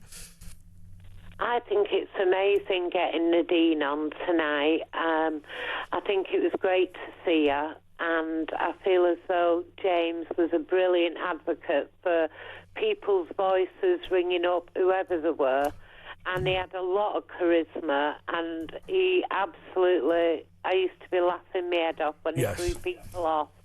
He was brilliant. You got cut off a few times by him, didn't you? No, he wasn't rude to me. He never was rude to me. He was. He told me about him seeing a UFO at the flats that he was living in. I understand, Yasmin. Sorry, carry on. He was amazing. He was absolutely amazing. I've seen a couple of things for you two tonight. Would you like me to tell you? Yeah, what you see, man. Yeah. Well, the first thing I got was musical chairs. So somehow there's going to be movement in that television studio or a shake-up. They're telling me there's going to be a shake-up, and it'll be around July this year. Well, don't say that. I also see that there's going to be, I don't know if you have directors of these shows, a new director coming in. Yeah, there's a new director. I know what you mean. I know what you mean. We used to have Chuck, and now we've got Adam. That's really the director. All right. So I know you've got a new director, and I want to ask you a personal question though, because you know you work in TV land. Do you two both not guilty? Do you get a clothing allowance, like 10 grand a year or something? No. Do you get what? Clothing allowance. No. Do you not get any clothing allowance? Nope. No, with this. I'm well shocked about that. I'm really shocked. What, you think this is clothing allowance clothes? Actually, you look gorgeous tonight in your top. I think you look gorgeous. It's like Miami Vice a bit, isn't it? I'm in the like a t-shirt. It was great last week. It was great last week seeing Danielle on. That was brilliant. Oh, I love Danielle. I miss Danielle. We need to bring the weekends back. Yeah. Maybe that's a musical chair. No, it's the weekends are still here. It's Danielle that didn't. No, I mean doing the full weekends, doing the evenings in the weekends and all that. I also feel for you, Andre, there's 2 new business opportunities coming up towards the end of this month, and one of them's to do with property, so that's going to be good. What's the other one? And the other one's private. It's like stocks and shares and things like that. But OnlyFans. I thought when you said private, I thought you meant OnlyFans. Are you on OnlyFans? Yeah, of course you. Of course I am. It's a full moon tonight, Yasmin. What are you going to do? Because you're a witch. My niece is on OnlyFans. She's brilliant. Doing porn? Your knees are on there. Is there a market for that? Your knees. So have you got sexy knees, Yasmin? I've got fabulous knees, darling. No, but is your niece actually a porn star on OnlyFans? She's been to America. She's been on OnlyFans. She's been on TV things. She's amazing. She's an author. She's just... I'll tell you what, Andre. She's absolutely gorgeous. Yeah, I'm in. Right? Is she a bit filthy as well? No, she's very demure and she's Chinese, Spanish. Andre. Yeah, she's a mixture. So it's more of a fetish sort of thing, she is. No, she's a darling. What does she do? You're not going to make money on OnlyFans. You've got to have a marketing. If she can't be a darling on OnlyFans, she's got to be filth. Well, listen, I'm telling you, she's absolutely stunning. Well, that's the whole point, isn't it? I mean, you know, that's how it works. Yeah, but what bits? Everything. Oh. Everything from top to tail. She's a stunner. She looks like European Chinese. Oh, yeah, that's hot. That's hot. And she's got a skin like porcelain. She's amazing. Another minute, please, Yasmin, then we're going to the... No, what we're going to do... Mayday today, but the real Mayday is May the 5th, and today is about fertility, so I suggest everybody go out tomorrow and make love on Mother Earth. Looking at well, thanks, don't do exhibitionism. And on that bombshell, let me just say thank you to the people that have come on board in the past couple of minutes. They are Gary Miller and somebody who's called herself Victoria. I just want to say, Asha, good luck with the walk on Sunday. That's the Whaleys walkers who are going to be out and about. On our Twitter, that is Virtual Ash, and at Andre JP Walker, you can donate. Ben Fletcher's coming in. Ben, he's got 10 seconds. He's not going to be able to come in, but make sure you stay tuned to Ben Fletcher. We're going to say goodbye. Join us next week. Tell them what's happening right now. We're going straight to the best compilation of James Whale, so keep it talk back next Thursday. And this is going to be amazing. How you doing? Good. Now, what do you want? I don't want anything. Thank you very much indeed. Every night from 10 till 2, Whaley's on the line for you. Give me a ring. I'll be there, the mega mouth of radio air. £300. Let me just stop you for one moment. This was a section that was called Cool Biggins. Did you want to ask a question to Christopher Biggins? No, Where's your buzzer? No, I've got the friggin' buzzer in here. Everybody's good at cooking something, and I'm good at cooking crumble. Would you like some? Well, would you then? Yes. How do you get such attractive women around you, Stanley? How does this work? I mean, what is there? What is there? I feel very, very privileged. And don't it feel good? Yeah! Happy birthday to you. I don't give a stuff whether she likes the show or not. Most people But- who watch this show don't like it. That's a fact. That's what happens. That's what you get when you commentate it. You show your small nipples. As far as I know, that kind of animal doesn't have any testicles. He has. No. They're just under the desk. There they are. I choose not to show them. Do you remember, Sweet, when we went out to that nightclub in London called Stringfellows? Yeah, I thought you would. My new vagina is so tight it squeaks when I walk. So what I'm going to do is No, that you really can't. squeaks. No. Okay, let's post now.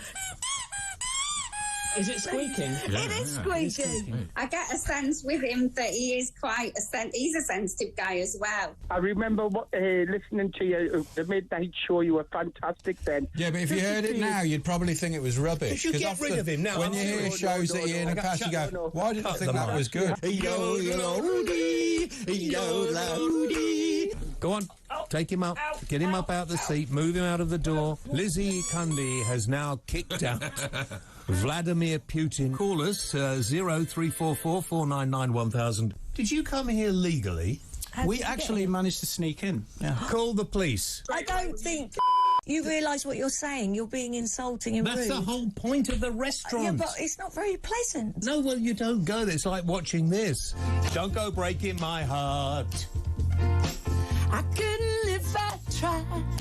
Oh, honey, I can't hear Wait for the beat, wait for the beat, man. You rang up for the text number. To go live on air just to ask us for the... Why the hell would you ring up for the